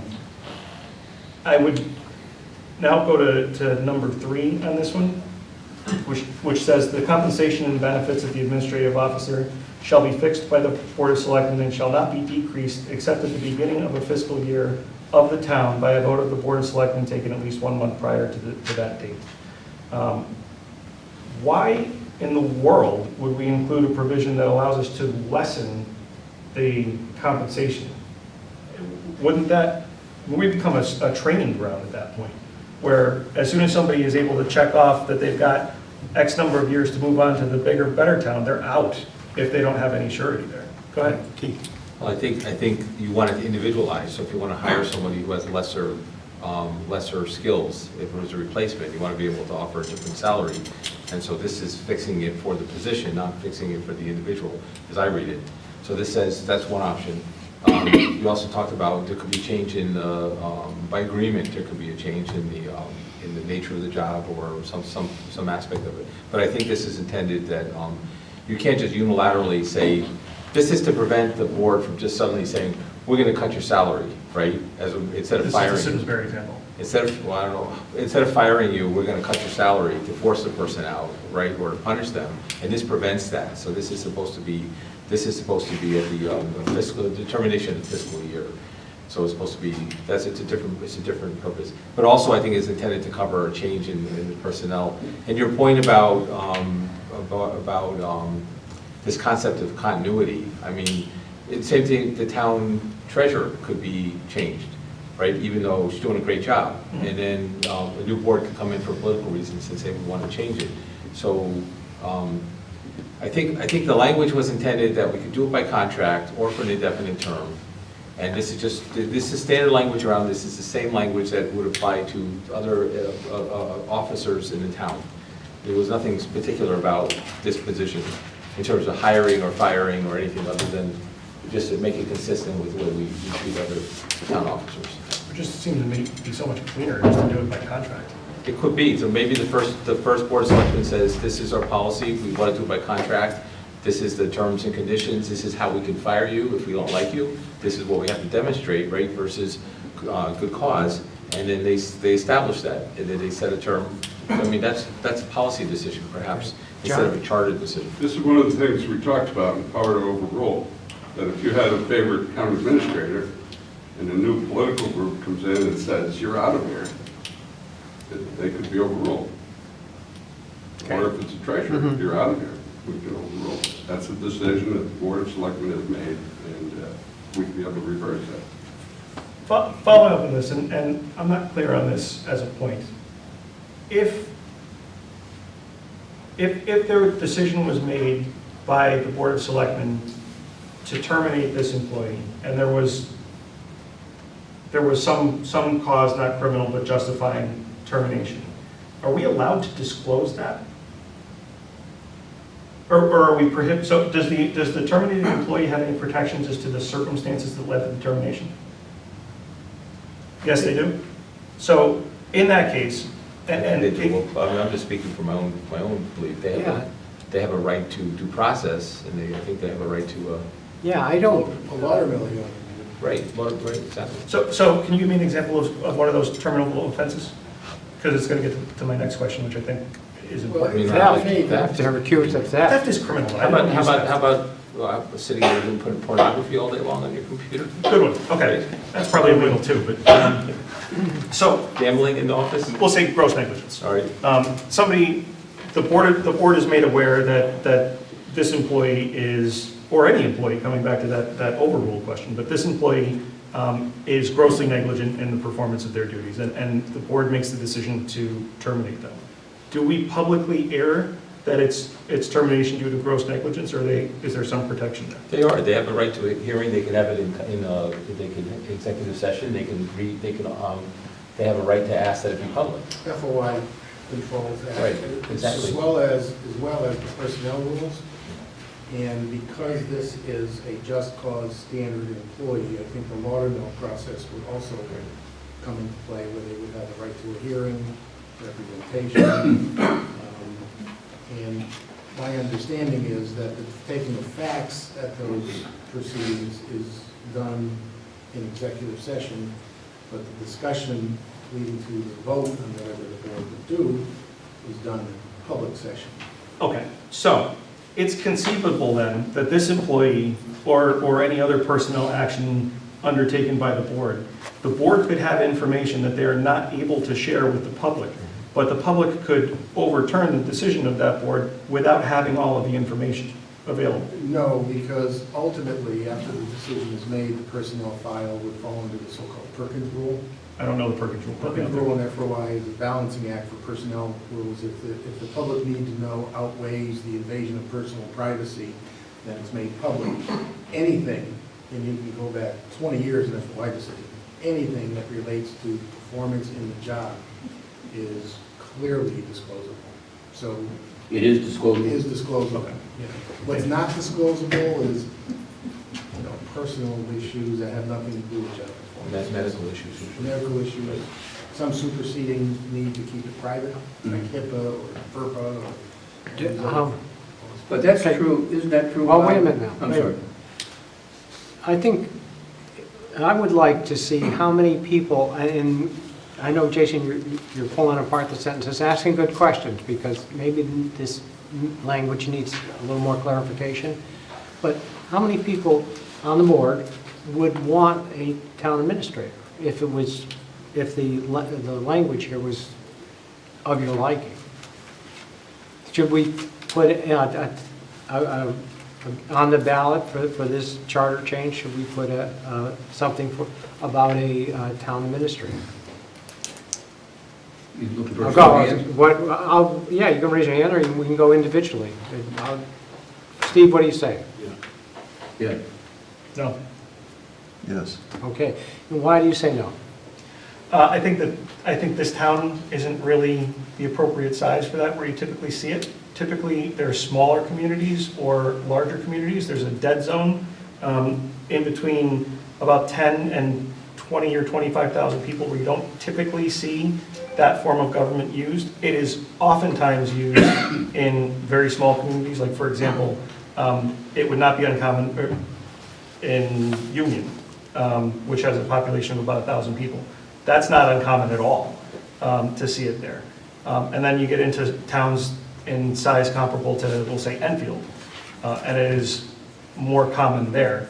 The towns in that space tend not to favor that form of government. I have to understand that there's a reason why. I don't know what the reason is, but that's, again, I did a rather extensive amount of research on this for grad school, and that is prevailing. It's not universal, but it's prevailing. Okay, so my understanding is you're Population against it Population size. because it's not common for towns our size. We Correct. don't know why, Correct. but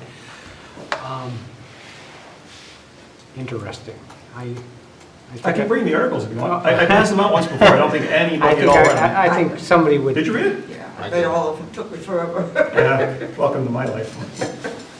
Bonnie, do you have any insight why No, that's the but- case? But I would be curious, what is the numbers, the population for the towns that are in that thing that don't normally have it? So I was actually curious about that too, and that was going to be my capstone project, but I bailed on it. and did Because something I'm else. saying, if we're going to be it, are we saying we don't have administrative because we're never going to grow, we're never going to get there, we're never going to need it? Grow is an interesting term. Are you talking growing in terms of budget size? or Okay, talking let's growing not in terms have, of you know, population? okay. I think it'll be in population, not so much as budget size. I mean, we all know. I don't our think we need budgets could this grow without it. conversation, really. I think, let's get back and forth, and we should go around. Charlie? Just to comment on it, I know what you're saying, Jason, by size and so forth, but it seems to me that, it seems more trendy, or whatever you want to call it, that's coming into play, because like Ellington, they're comparable size to us, and they're putting in an administrator, or they're trying to. They've tried several times, and they're about 50% larger than us. They're about 15,000 people. We're about 11. Still within that range. You're right about that. One of the things, to your point, though, that I'm not sure about was, and would be an interesting CCM request, would be to see the size of the grand lists associated with those communities that have different forms of government. I wonder if that's a telling point. Okay. Andy? Just a comment. I understand what Jason's saying, the size of a town probably in some areas dictates whether you should or should not. The other thing, however, is complexity of the town. This town is going to become more complex with time. We're in the right place. I think we're going to get a casino. That probably will bring in growth. If at some point in time, in our infinite wisdom, we are able to decide we are going to have an economic development professional, I really believe that will trigger significant growth in this town. And so in addition to a parameter which is called size of town, there's another parameter on the other side which may be have more weight to it, which is complexity of a town. Yeah, and I don't know what size of the town is. I mean, I don't either. I'm just Let's talking not have a with- conversation. You can say your point, Andy, and you can ask to rebut him, but let's not have it back and forth. Okay, thank you. All I'm saying is that there really are two parameters, and I don't disagree with Jason saying that if we were a town of 500 people, we probably wouldn't need an administrator for an awful long time. No, we would. Oh, thank you, Jason. You've got to ask permission to But talk. he, It doesn't matter. Thank you. All I'm saying is there are other things other than the size of the town that would, in my mind, trigger the need for an administrator. Thank you. Okay, I think we know about administrator. There's one that I would like to bring up, and that's the first selectman, or the town attorney. Let's see, number, 16. That's on page 16. yeah. Starting on 16. Starts on page 16. Yeah, it does. And this is what I want to say, and then I'm not going to say anything more. That, I probably won't say any more. I think we don't need all this stuff. This, I've looked at it, I've lived this for several years. I think what we have to do is just change the first sentence into two sentences. And the first part of the sentence would say, the town council shall serve. What? Where? Okay. Where are you? Maybe I'm not. Oh, I see where you are. Oh, I'm reading, I'm saying, it's on page 16. Oh, yeah. On B, town council. The town council shall be an attorney at law admitted to practice in the state of Connecticut. Then put a period there.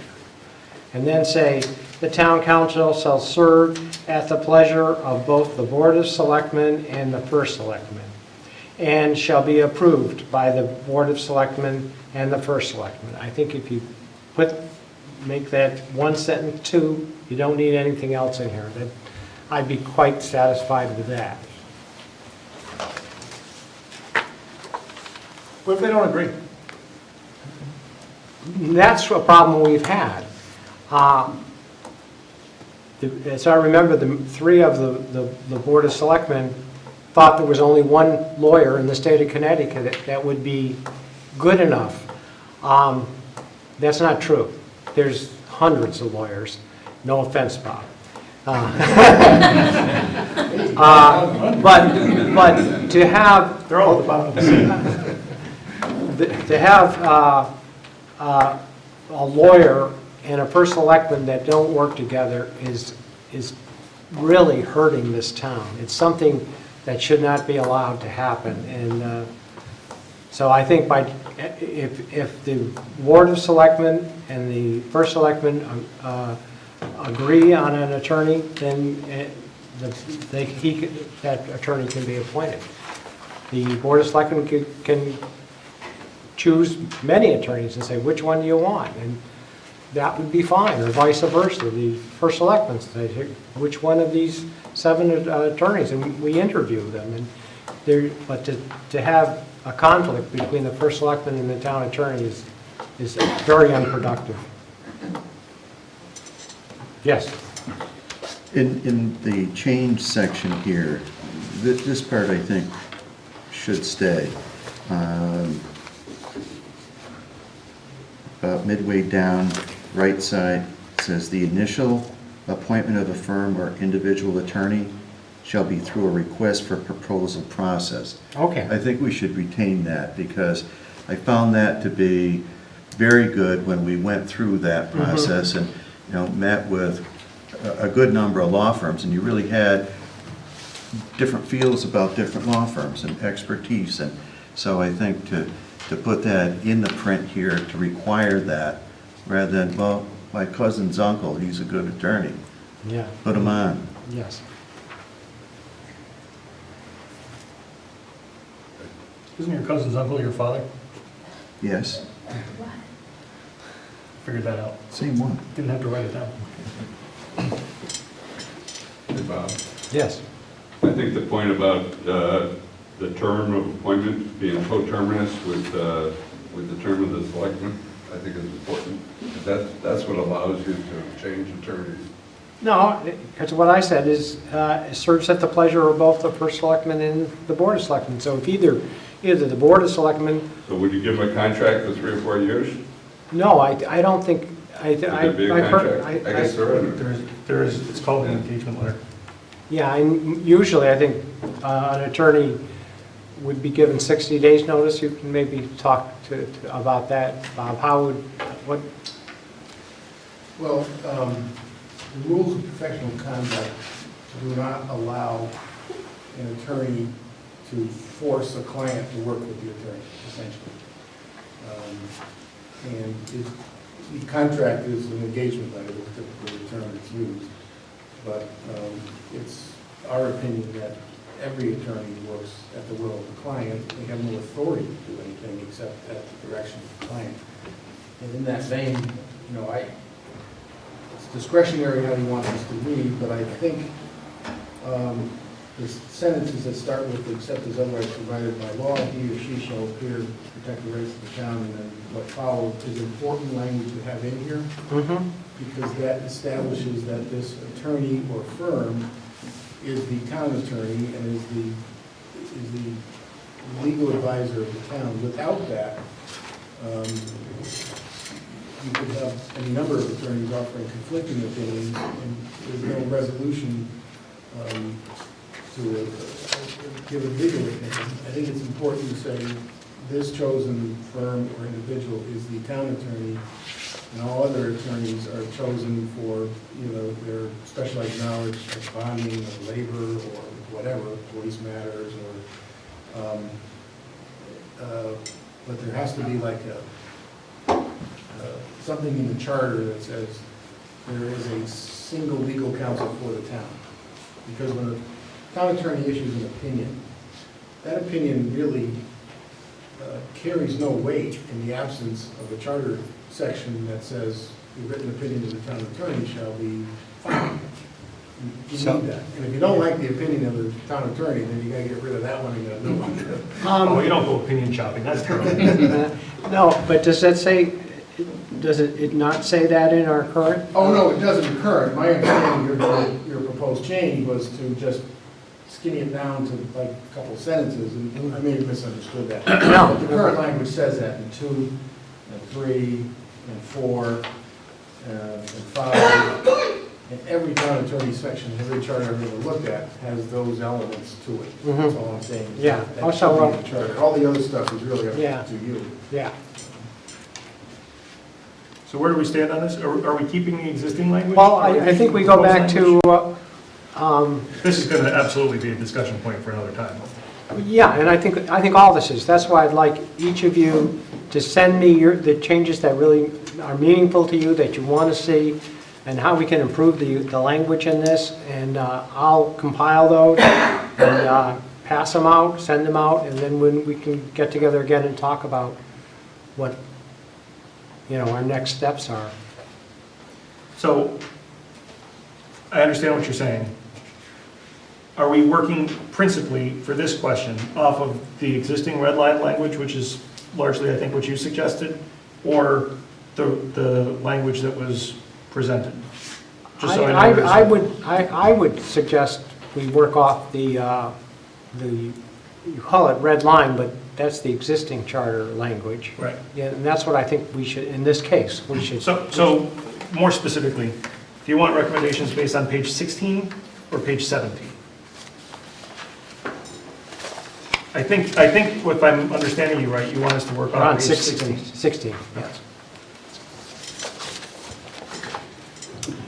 Okay.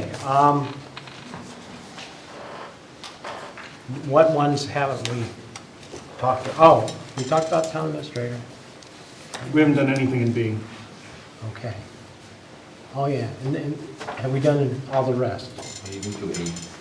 Read. Okay. Petition 63. All right, let's do A. We kind of have done this one. I thought we did. Not directly. No.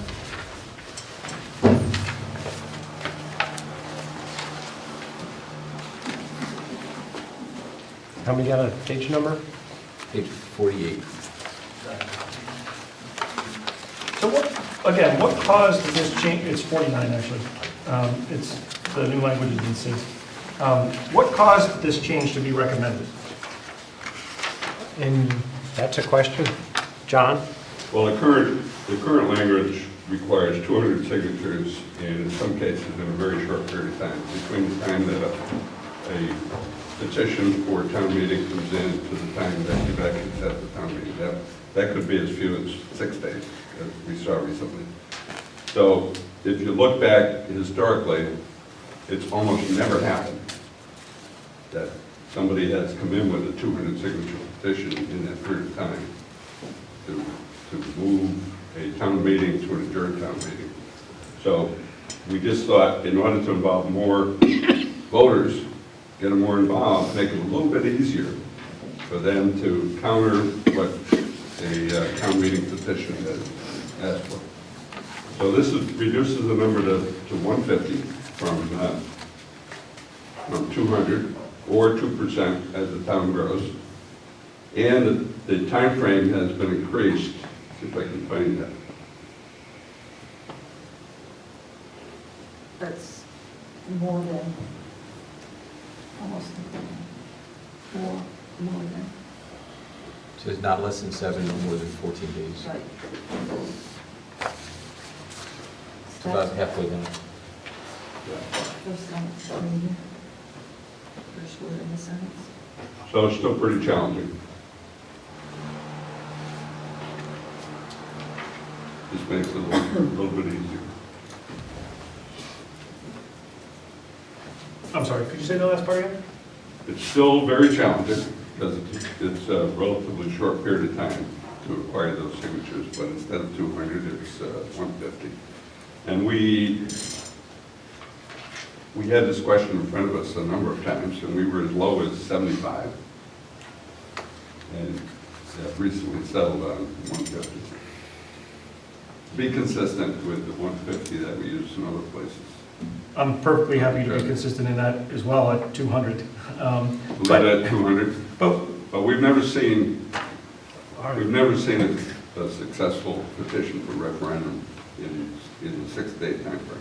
But trying to bridge the gap between our positions here, I do think that petitioning is an available remedy to people who are aggrieved, but I do think that you know, there needs to be some, it needs to, that people who are elected to govern have to be able to govern without having every one of their decisions potentially second guessed. So I think the 200 threshold, as is permissible under the statutes, is reasonable, but I do agree that extending that timeline to collect those signatures, which would show there actually is a concern here, but we need time to get that together. I think that's a... Sure. There's 2 ways to do it. You could retain the 200, but double the time or triple the time. I would be more comfortable retaining the level set by statute, but extending the time period to allow reasonable collection of those signatures in circumstances where that's warranted. Okay, does anybody else have something they want to? Just real quick, you know, I think this is, again, it depends what side of the issue you're on at the time that the issue comes up. I was thinking when we were going through this, like the casino ordinance. Mhm. A lot of people wanted to go out to referendum. They want the casino to go out, but the reality of it is the ordinance that was debated. 200 signatures in a short period of time. I mean, that town meeting was set to require 200 signatures for people that want to be able to vote townwide on that ordinance. I thought it was a lot. So we're just trying to, for me personally, I'm trying to strike a balance. I'm trying to increase accessibility, but also not make it so easy, right? Like lower the threshold. So in the context of having a high number at 200 and realizing people want a right to vote on things, it's not just money, it's like things like ordinances. It'll make it easier for folks that are concerned to petition to get a referendum on these important issues. Anything that makes it easier for folks to participate, I think we thought as a group was better. It doesn't mean that they decide to vote. It just means it makes it easier for them to get the townwide vote. So it still has to go to referendum, it still has to pass, but it makes it easier for folks to have the opportunity to have a townwide referendum on something like an ordinance. So to keep it at 200, which is, I mean, for this town, 200, this is a small town, 200 votes in a short time period is like, it's not impossible, but it doesn't make it easy. It makes it really, really tough. And even, time period longer. well, you could do that, but the 150 is still tough. 150 is a lot of people that feel that it's important enough to go to referendum. So we thought that was the right balance. But, you know, I'm getting late. If, now, we saw by a petition that if it put, a group with 20 can petition for a town meeting. Right. And then to move that to a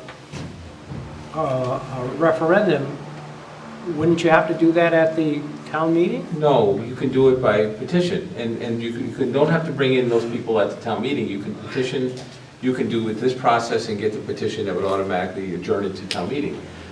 But you would have to do it before the town meeting. Correct. So you have a limited time period. But And, the limited time period, I think it's 2 weeks. well, in this case, it could be 6 days, which is why Yeah. this also was intended to, it doesn't shorten it that much. And so it's like 10 times the number, it only takes 20 to get the town meeting. It takes 10 times that number within possibly 6 days to adjourn it to a referendum. That's a lot. Or could you extend the amount of time? If somebody petitions for a town meeting, could you expend, you know, say that has to be done within 30 days? So we said here, and the Okay. reason that we felt that so we said no less than 7, no more than 14, it could go out. The reason that we didn't think it should go out so far is because, let's say that there was no petition, right? You have to wait that time, you have to wait that minimum time period. Oh, yeah. If there's no petition. So if you said 21 days minimum, right? That means you can't send it out to referendum in that 21 days because people have a right to bring in a petition. So that's the reason why you don't make it too long. You can't make it 30 days minimum because you have to wait 30 days every petition to the town meeting with 20 votes. Yeah, that's Okay, too and long. Bob wanted to say something. Yeah, 7-7 is the statute here, everybody's familiar with it, but a couple of points. First is, for the petition a vote by machine, the town meeting matter, that petition has to be submitted no less than 24 hours prior to the town meeting. If the petition is received, the town meeting is still held. This is also true of automatic referendum. The town meeting is still convened, it's still inaugurated, it's still everything you do in a town meeting, you're still doing. It's just when the time comes to vote, the moderator says, we're going to adjourn to a vote by machine the next day. So just to clarify some of it's confusing because there's a lot of time periods involved here. The commission intended this to make it easier to go through that petition process for matters that are on the town meeting agenda.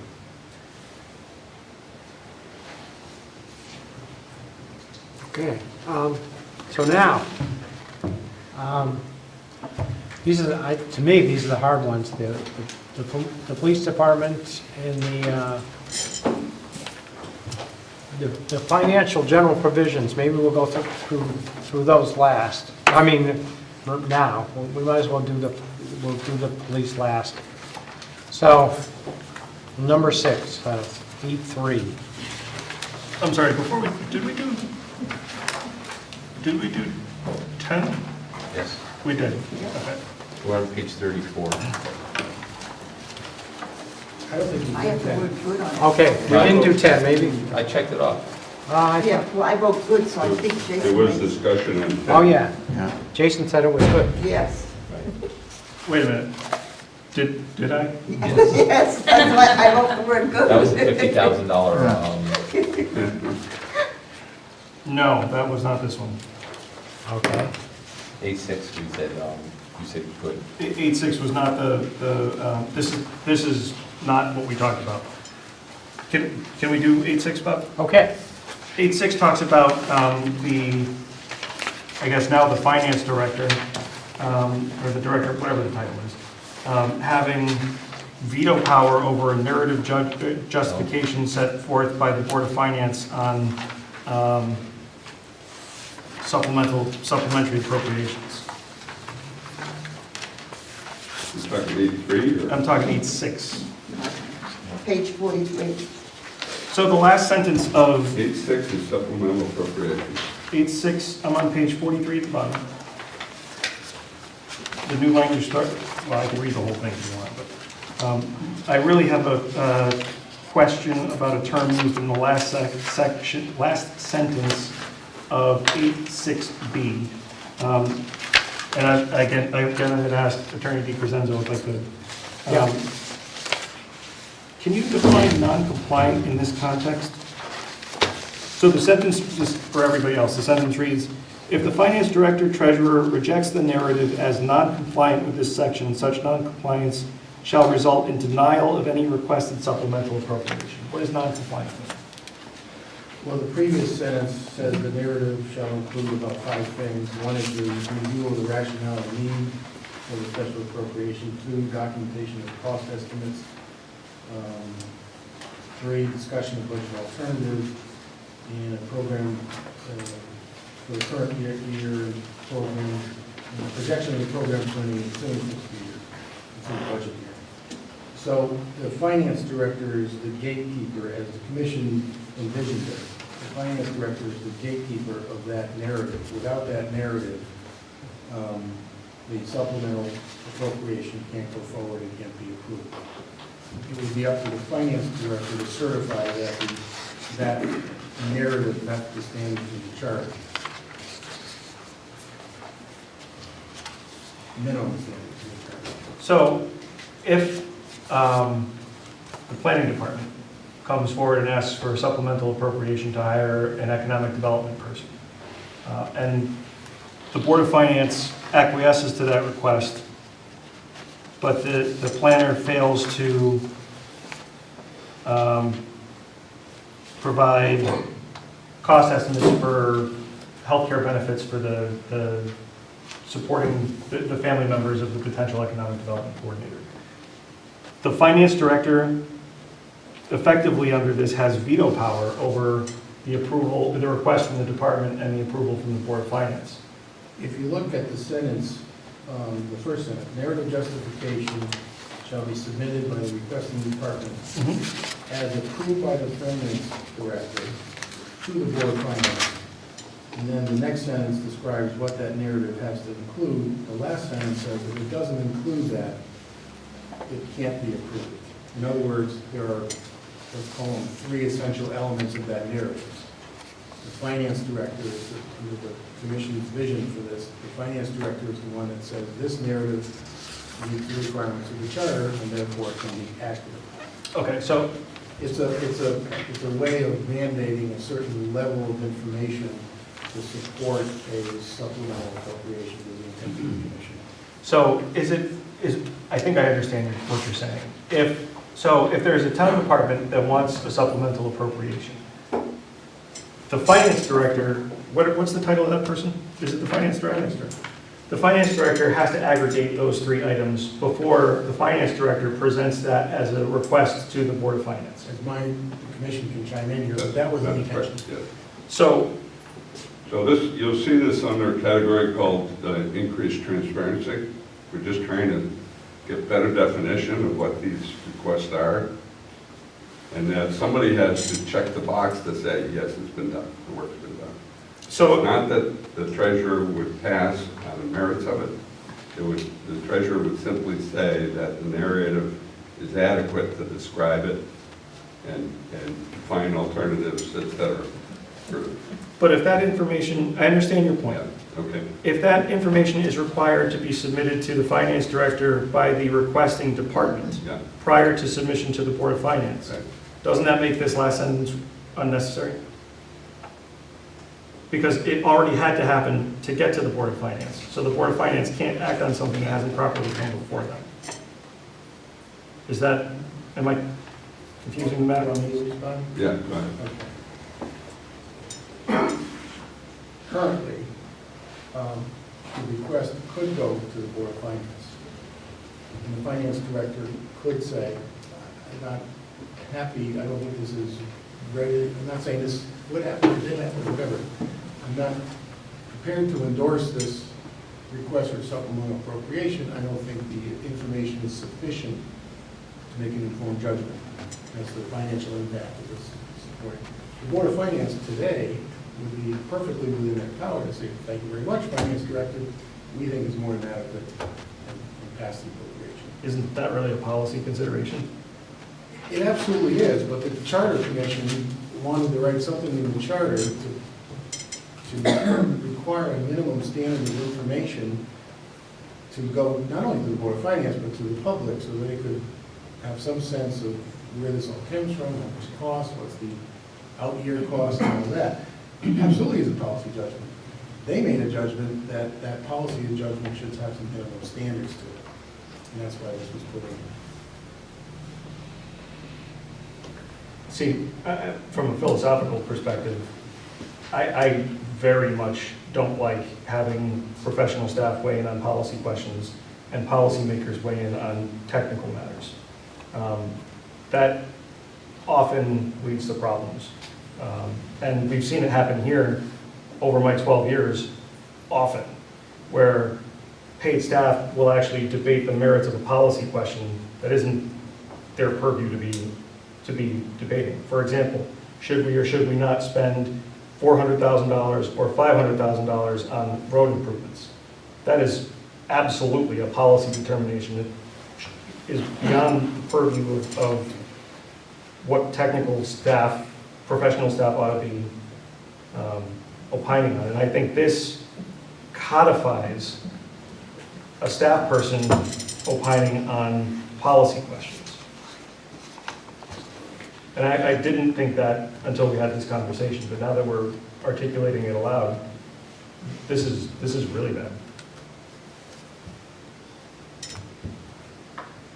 If there was denial from the treasurer, the requesting party could go back and redo the narrative until the treasurer was satisfied. So what if the treasurer were to determine, finance director, I'm sorry, on the nomenclature, that person, the professional staff person, just has it in their head that they really don't think that we ought to have a dog park. And the director, or the Melissa, whatever her title is, decides that we really need a dog park. And she continues to bring forward this justification, but the professional staff person determines that doesn't fit within their view of the financial plan for the town. Not necessarily the financial plan of the town as represented by the elected representatives of the Board of Finance, but what's the protection against that? I think what you're asking for is an appeal process. If the Yeah. treasurer were to deny this, we have an appeal, and we have not addressed that, and perhaps we should. Yeah, I think this needs work. Charlie? You know, from a practical standpoint, every day, that it's not going to be in the financial manager's purview to decide whether it's a good thing for the town or not. I think it's merely about getting some text, what this is for. We're going to do $400,000 for roads, we're going to repave, 16 miles, whatever it is, and that's what the estimated cost is. And these roads haven't been done in ever, how many years? Because I get questions from people that say, well, how much are they going to spend on the roads? Where are they going to do the roads? And, we don't know. And that's really that, and I would think this is a good thing for the Board of Finance, that they're getting more information perhaps than they would have before. Some departments give a lot of information, some don't. I know that was, an issue that the treasurer had with getting information from departments for the annual report, that it was a constant follow-up, not too coming with certain things.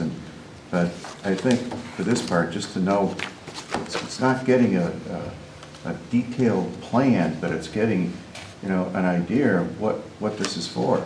And I think no way, no how would the treasurer be acting on whether the dog park would be the right thing for the town. But there's nothing, to John's point, there's nothing to all of the final say is with them as this is written. I think, yeah, so let's So try why don't we to, work on it? okay. It may require some wordsmithing. I think the intent of this is very good. and that is that if you're going to bring forward a request for appropriation, you have to have backup information that defines what you're going to do, what it's going to cost, and the basis. Everybody does that. I've never, I you know, agree with you. And maybe Jason could give a suggestion of how you would say that if you come to the Board of Finance with a request, it has to be, you would want good enough information so you could put it out to the public and the public would understand what the request is for. That's all. It's saying that information has to be provided for the public. Is there existing language on this section? Yeah.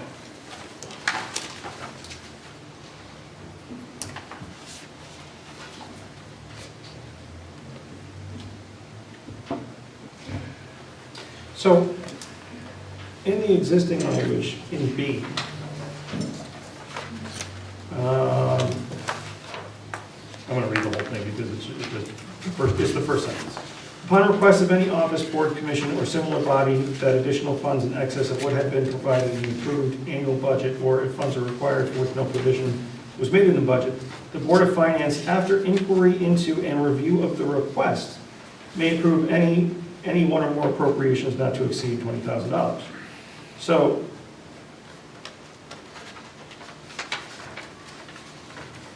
can't we just expand on what inquiry into and review of the request means without giving professional staff potential veto power? Yeah, I think you can. I think you can. Well, somebody has to be the arbiter as to whether an adequate area has been provided. The Board of Finance So is. you have two professional people, Yeah, but treasurer and the town administrator. right now, the Board of Finance, they primarily put the motions in and the vote. And that doesn't really give the public knowledge of what was the merits of this appropriation. So it's kind of like the constitutional separation of powers between the Senate and the executive. You know, what does advice and consent mean? I mean, it's the same thing. I think that the Board of Finance ought to determine what inquiry and review is appropriate for, and I don't have any problem defining that more. But, Okay, all right. you know, Andy? historically, in the two go-arounds I've had with budgets, and supplementary appropriations particularly, I have not been impressed with the amount of information that the Board of Finance gave us. A year ago, the day we walked into a meeting, they gave us a list of 5 or 10 items with no dollars. A person from our operations department gave us another list with numbers on it, no backup whatsoever. And we went ahead and voted $600,000 or $700,000 in just like that with no backup. And I think that's wrong. Somebody has to say, this is the standard you have to have for backup information, and they have to be the judges of whether that bar has been met or not. Well, and I'm going to say something. Now I think about it, if we just put in the charter that the requests and justification for the request, including estimates of cost and what has to be done, or somehow specify what should be in the request, should be made available to the public. Something like that might be sufficient. Yes. Jason? that sounds acceptable to me. My point, rebutting Andy, was that, again, we can't look at this in the context of a situation that happened. This has to be at a different level, because a situation could happen for anything, but we need to talk about how the process ought to work. In that particular case, we voted forward however much money. And again, we've talked about this in a meeting and offline. Too many times. If we weren't satisfied with the information that we have, or that we were provided, we shouldn't have voted on it. That's the check right there, is, does this meet the test that I'm comfortable explaining my vote to the people I represent, the people in town? If I am, then that ought to be sufficient. If I'm not, then I ought to ask for more. I shouldn't vote without knowing why I'm voting for something. In that particular case, and I recognize that you were very new at that point in time, I knew what I was doing, and so I was satisfied with the information that I had and could defend my vote. I could understand why new members would not have felt that way. However, we should have said, can we get more information before we vote on this? That would have been, but again, that's more situational than this should be. This should be, again, at that removed level. And just one comment. One comment. And I agree with Jason, but having raised it to the level he talks about, it is proper, I think, to define what is required of a board or a department for backup information. And I'm not going to belabor this thing because I've done it too many times, but we approved a $200,000 bathroom with no backup. I followed up with the people in the works department. They really didn't have much background. They didn't get much chance to even come up with a reasonable estimate.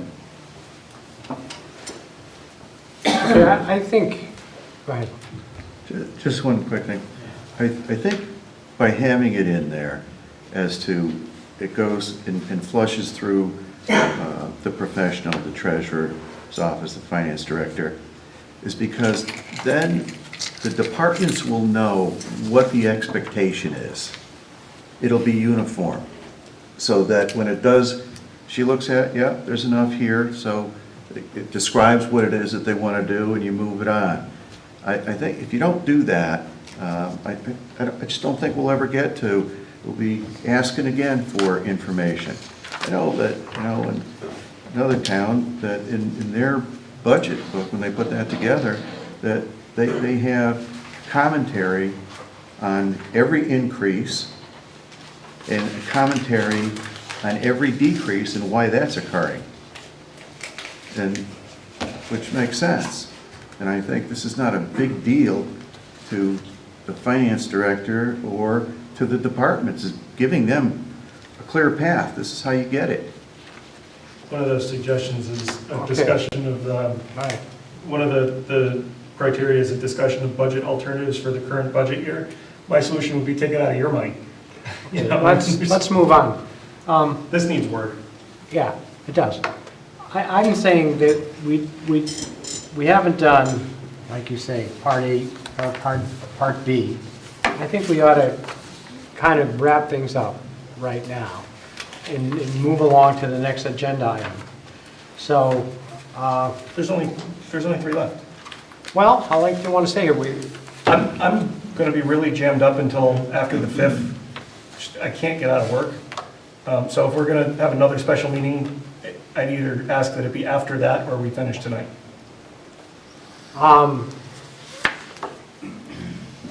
I think we're going to have a special meeting, but we'll put together something, a straw man, and you can, What's a straw man? well, something that I would say, or to throw darts at, or at least it would be a format, and you could criticize, just like this is, but I think what we've heard tonight would allow us to change what the draft report is, and then we've listened to a lot of what you said. I'll probably look at the tape a little bit more. If you want to keep going, I don't know what do other people feel. I think we should just go on to the other ones and come back to it. I'll take a fresh look. That's my feeling. Go on, or you said go on, do the other ones tonight? Do or the no? other ones tonight, and we'll do All right. these other 3 at the next special meeting.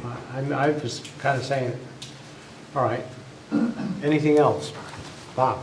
I just want to point out that in the statute, of where you are in the statute, Commission has submitted its draft report, including the proposed charter. The appointing authority shall hold at least one public hearing on the draft report and shall hold its last hearing not later than 45 days after the submission of the report, and that date is May 15th. So you have 45 days from May 15th to hold your public hearings.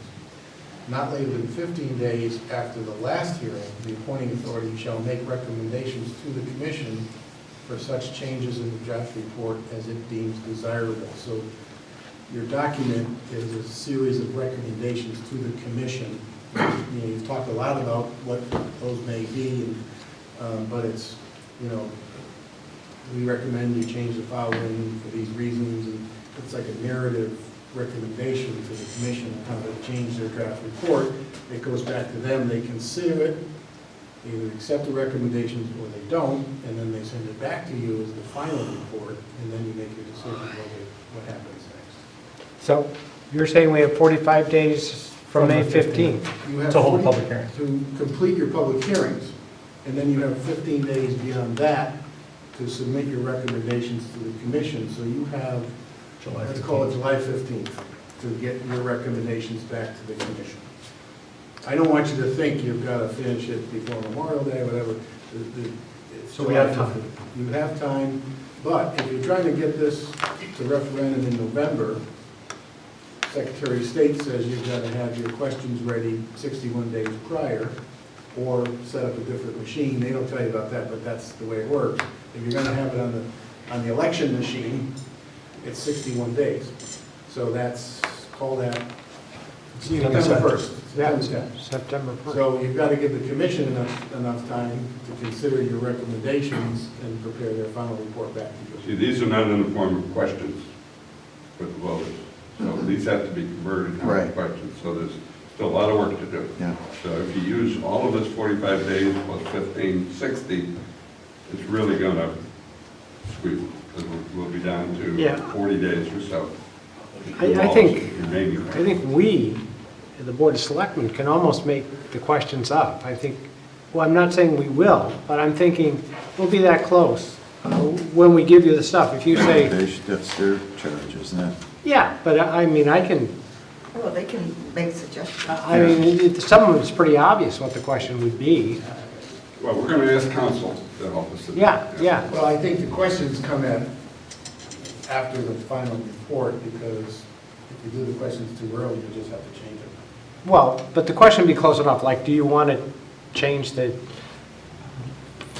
treasurer to finance director? That's pretty, and do you want to, They're all going to start with the phrase, shall the town charter be Okay. revised to, yeah, all right, and the one about changing the Connecticut general statutes to the specific statutes, that's, And the voting hours. all right, take those out. Do the voting hours.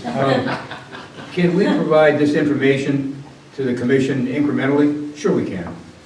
It doesn't have to be all in one Yeah. lump. You can go work on it. We're going to be meeting every 2 weeks. Yeah. In the meanwhile. So, you know, there are some things I think that are, we can agree on reasonably soon. I would recommend you don't do Right. any of that without your public Yeah, you hearing. have to have a Yeah, public that- hearing. that's a good idea. Presumes that your recommendations are informed by your public hearing. Okay, and so I think what we should do then is make our version in a sense, but Jason, you won't be here to work on the, but you've been here, and if you can devote any time to saying what you've written or thought about any of these things we've gone over, that'd be good to have, and we'll compile that.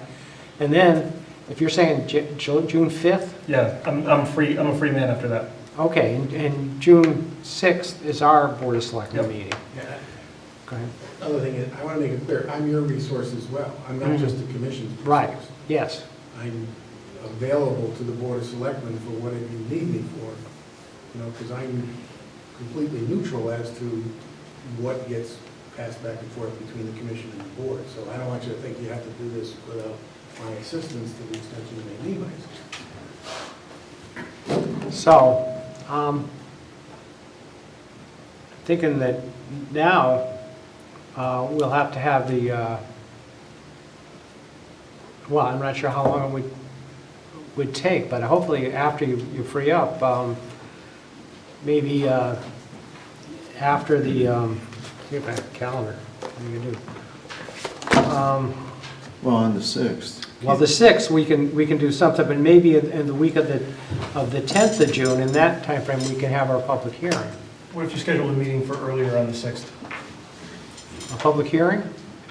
No, I meant a meeting for us to finish the last 3 sections. Sure, we could do that. So when I say I'm a free man, I'm like a free man. Oh. So you let me know the time Like on the 6th. 4:30? Fine. Okay, all right, you are, well, that's, I hear what you're saying. All right, well, that's good, then we can really hammer things out. At that, so we'll work something out then. Great. Excuse me, can I ask you guys a question? Yeah, At some point in time, you decided on a meeting on May 30th. that's Still true. doing that, or you're gonna just? What? We tended, you weren't at the meeting, and we put this meeting together at May 20th meeting. And another meeting, we said, we looked on the calendar, then on the 30th, which I'm not sure, I think it's a Thursday, we thought we could hold the public hearing, but that was a little ambitious. So, but we do have that time set, and maybe the four of us will get together and work on trying to hammer out things that we agree on, but you certainly would have a chance to put in, and we could send, maybe, if that's okay, to send Jason what we got. I don't know if that's such a... I'd really rather be here. Well, I really understand that, but I think we can work without you sitting in that chair, Jason.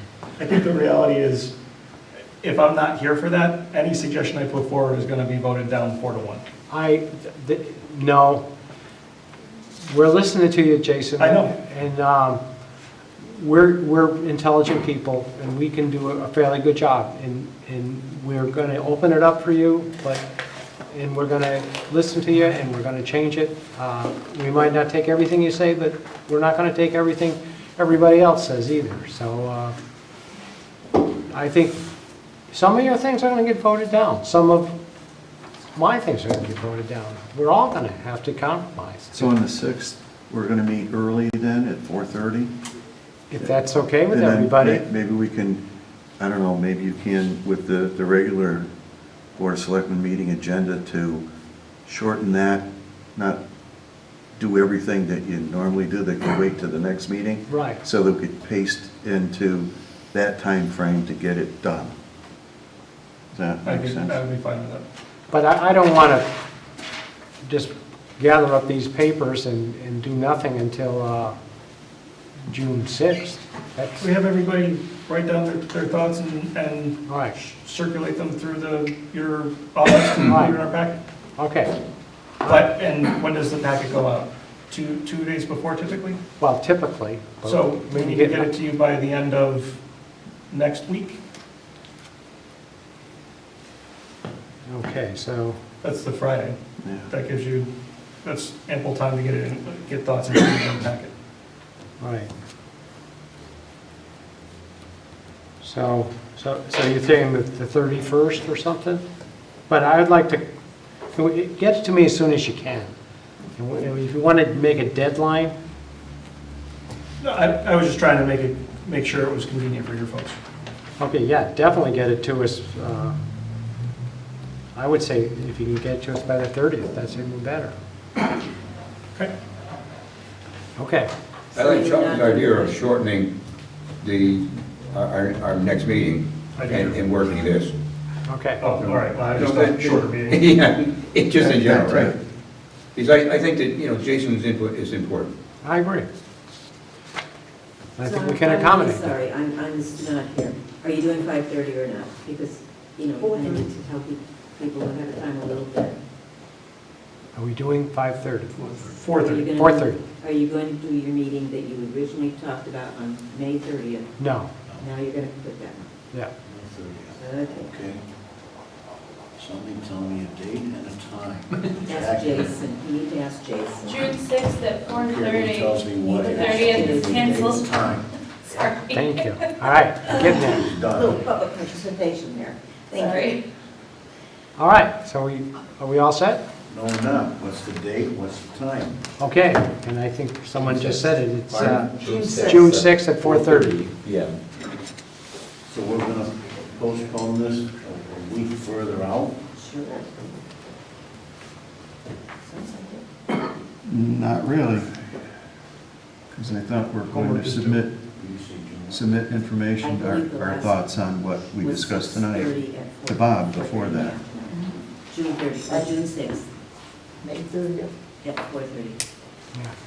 So what's the next thing? Okay, the next thing on the agenda. Before you move on, can Go ahead. you set a referendum date? Because if you wait till June 6th, Before we go into No, the they shouldn't have said that tonight. What do you mean, which referendum? if you set a referendum, I'm sorry, hearing date, Oh, a public hearing? wait till June Oh, yeah. 6th, then you won't be able to get the hearing Yeah. in for another. Could you All set the right. public hearing for the 10th, I think you said? What day of the week? I don't know if Bob said the 10th. The week, I said the week of the 10th. Oh, week of the 10th.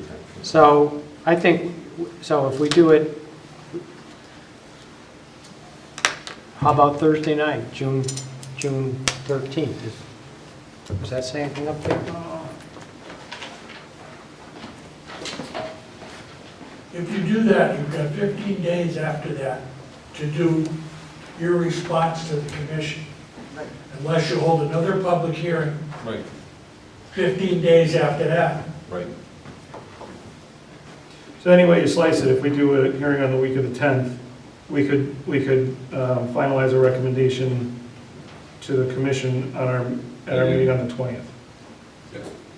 If you want to have another public hearing, then you have 45 days as of the, what, the 14th, did you say? You have until June 30th, so you still have time if you went to the second public hearing. Yeah, to get the that into- 15-day clock starts when we declare the public hearing over. Right. Oh, you continue, do you do a second hearing, or do you continue the first As one? you want. Or you can have a second hearing, you can continue it, but once you say, okay, we're done with public hearings, that's when your 15 days starts. Got it.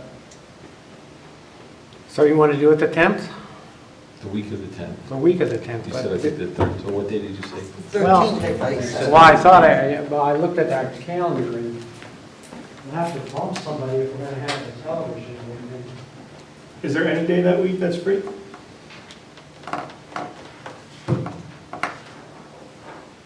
The 10th is free. The referendum is on the 11th. And the 10th isn't free because they need the room. Yeah, that's true. They need the room to set up.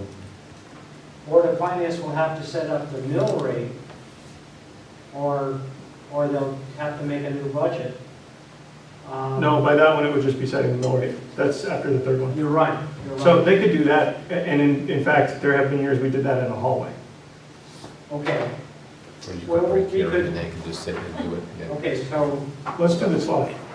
the 12th. What day is that? It's a Wednesday. I can attend. It's Wednesday. The 12th of June, Public hearing? yeah. Right. Or the 13th is a Veterans Commission, we might get them to change. 7 o'clock? Uh, I think the charter calls for 7:30 for hearings. No, that's town meetings. It's town meetings. Well, We've been doing town meetings at 7, and then we interrupt them at 7:30. No, we've been doing selectmen's meetings at 7 to break for town meetings at 7:30. how about can we do it the 13th, June 13th? I don't like that number. It's not Friday. It's not a Friday. Yeah, it's It's a just, Thursday. The Thursday. Comes on Thursday. All right, but we're gonna have to work around the Board of Finance then setting the mill rate. We could let them set it at public hearing? They can literally do it standing up. Okay, all right. So I guess we're then, it's gonna be the 12th at 7 o'clock? That's the question. you think you might want to move it to 6:30 if you have a lot of public input, you'll have a lot more time. Otherwise, it's going to go potentially really late. You get started a little bit earlier. Does that sound good? Okay. So we're going to the 12th? 6:30. Yeah. Okay, good. 12. So you're back. And the next meeting, 12 at 6:30. the next meeting for us is June 6th 6th. at 4:30. But you're looking for the input back. I'm looking for the input back as soon as I can get it, but So you'll- deadline is the 30th of May. I don't know, which one? The June June 6th? 6th. I don't know.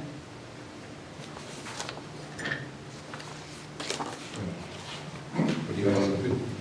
What do you guys think? He asked, does the commission need to be here for the June 6th meeting? I think we're going to do these other, you're going to do the other Right. section B, yeah? Yeah. Okay. So we want to Yeah, do yeah, that. yeah. Yeah. All right, I can come for But we're going to be here for the 6th.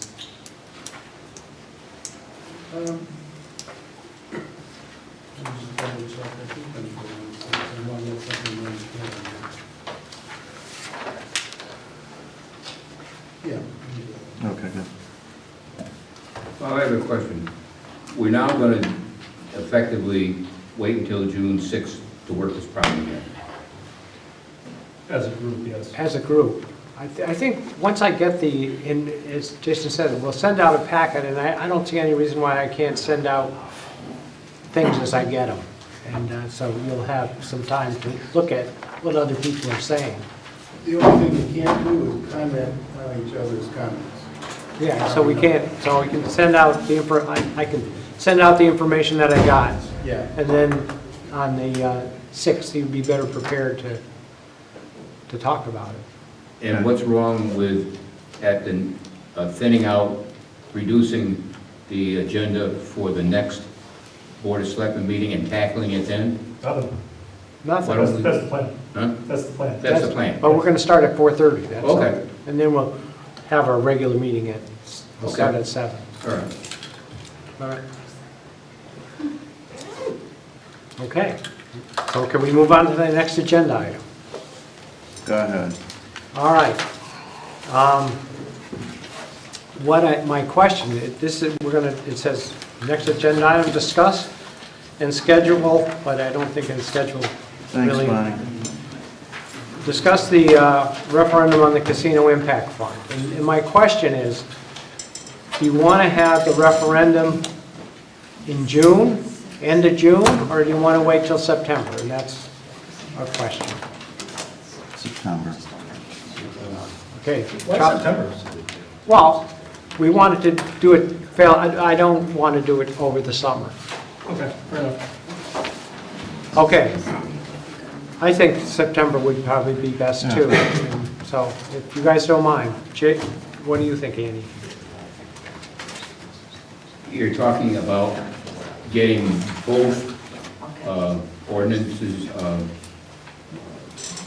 completed? No, well, no, but that would, I'm talking about having, well, that would give us time. So we'd definitely have a referendum on the first ordinance for the casino impact fund. But if we...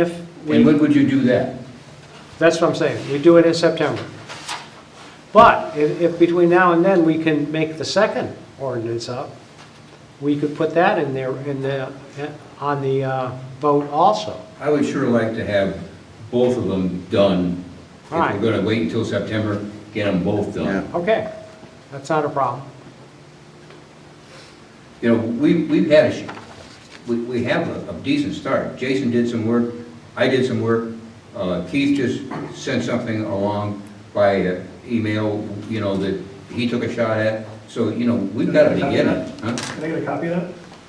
Yeah. I'm like the only guy not on the email chain. I didn't get it. Jason, I'm sorry, I didn't submit it to the board of selectmen. I just sent it out to Andy, I think, and Charlie, just to get feedback. Oh, okay. I'll be happy to send a copy. It was just some thoughts. See how they neglected first selectman, they just... Steve, okay if we put it off to September? Whatever you want to do. All right, so that's what we're going to do. Now, Public participation. Is there any public participation?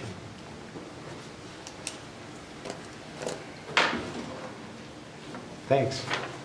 Rick Laborious, 16 Church Street. When you do hold your public hearing, the public hearing, from my reading of the statute, has to be on the draft that was submitted to you, not a work in progress over time. I think the statute requires that you hold a public hearing on the draft, and then, after the results of the public hearing, massage that draft to reflect the results of the public hearing. My reading of the statute is that this meeting that occurred tonight should have occurred prior to submission of the commission's final report. At least that would have been a more effective way to do it, because then you would have got some input into their draft report before it came to you. You could hold a public hearing, react to it, send it back if necessary, and you'd have more time. Right now, you, by going to June 11th or 13th, rather, for your public hearing, are not leaving yourselves much time. You have to prepare, you have to hold the public hearing, and if there's good public input, you might want to respond to it. But you're not going to have much time, because from the date of that public hearing, you've got 15 days, or you have to hold another public hearing within those 15 days to extend you a maximum of, to July 15th would be your outside date. But I think your public hearing cannot reflect what you're doing here. It has to be on the basis of the draft report that's been submitted to you. So. What do you think about that, Bob? Yes. You agree with him? The public hearing has to be on the draft report. You can't make any recommendations back to the commission until you hold the public hearing. Well, I don't mean that. You're not going to hold a public hearing on this information you're exchanging with each other. You're holding a public hearing on what you received May 15th. Right. Okay, well then we can do that anytime. Jason, we don't need you here, no offense. But, Well, I think the public hearing, well, let me say it this way. I want a public hearing on what we've put together. We can do that too. but the public hearing is on the draft report. And with them we have, but it said something about a second public hearing. You can have as many public hearings as you want, and you can have public hearings on as many topics as you want, but the first public hearing has to be on the draft report. Okay, and then the second public hearing can be on getting input from the public about what we're thinking about changing Yeah, I think so. and giving to, You okay. satisfied the statutory minimum by having one public hearing on the draft report. Okay, and so I don't, More yeah, than the statute requires. if that was, You just can't that, do less. I think that, And that makes a lot of sense. Okay. Because you're gonna come back and say, change these 5, 6 things. Yeah. What do you think, public? yeah. Okay, then let's have that public hearing on May 30th. Yeah, but I don't want to prolong it, but the notice of the public hearing should track the statute. Public hearing and the commission's draft report submitted May 15th. Yes. And that's it. Yeah, that'll be fine. We'll do it. So when are you going to have that? May 30th at 7 o'clock, Public hearing. public hearing. Put it down, Steve. Put it back. Put your 530 back. Put it back Put it on. back out.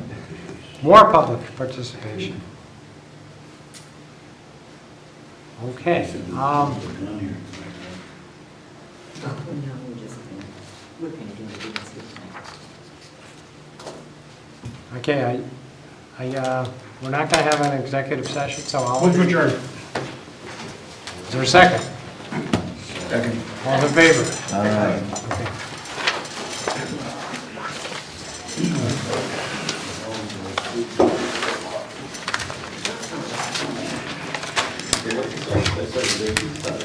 Oh, yeah.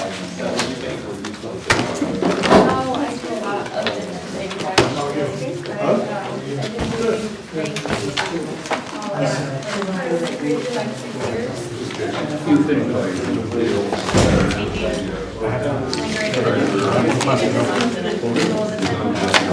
I would love to participate in that. I still have a class that starts,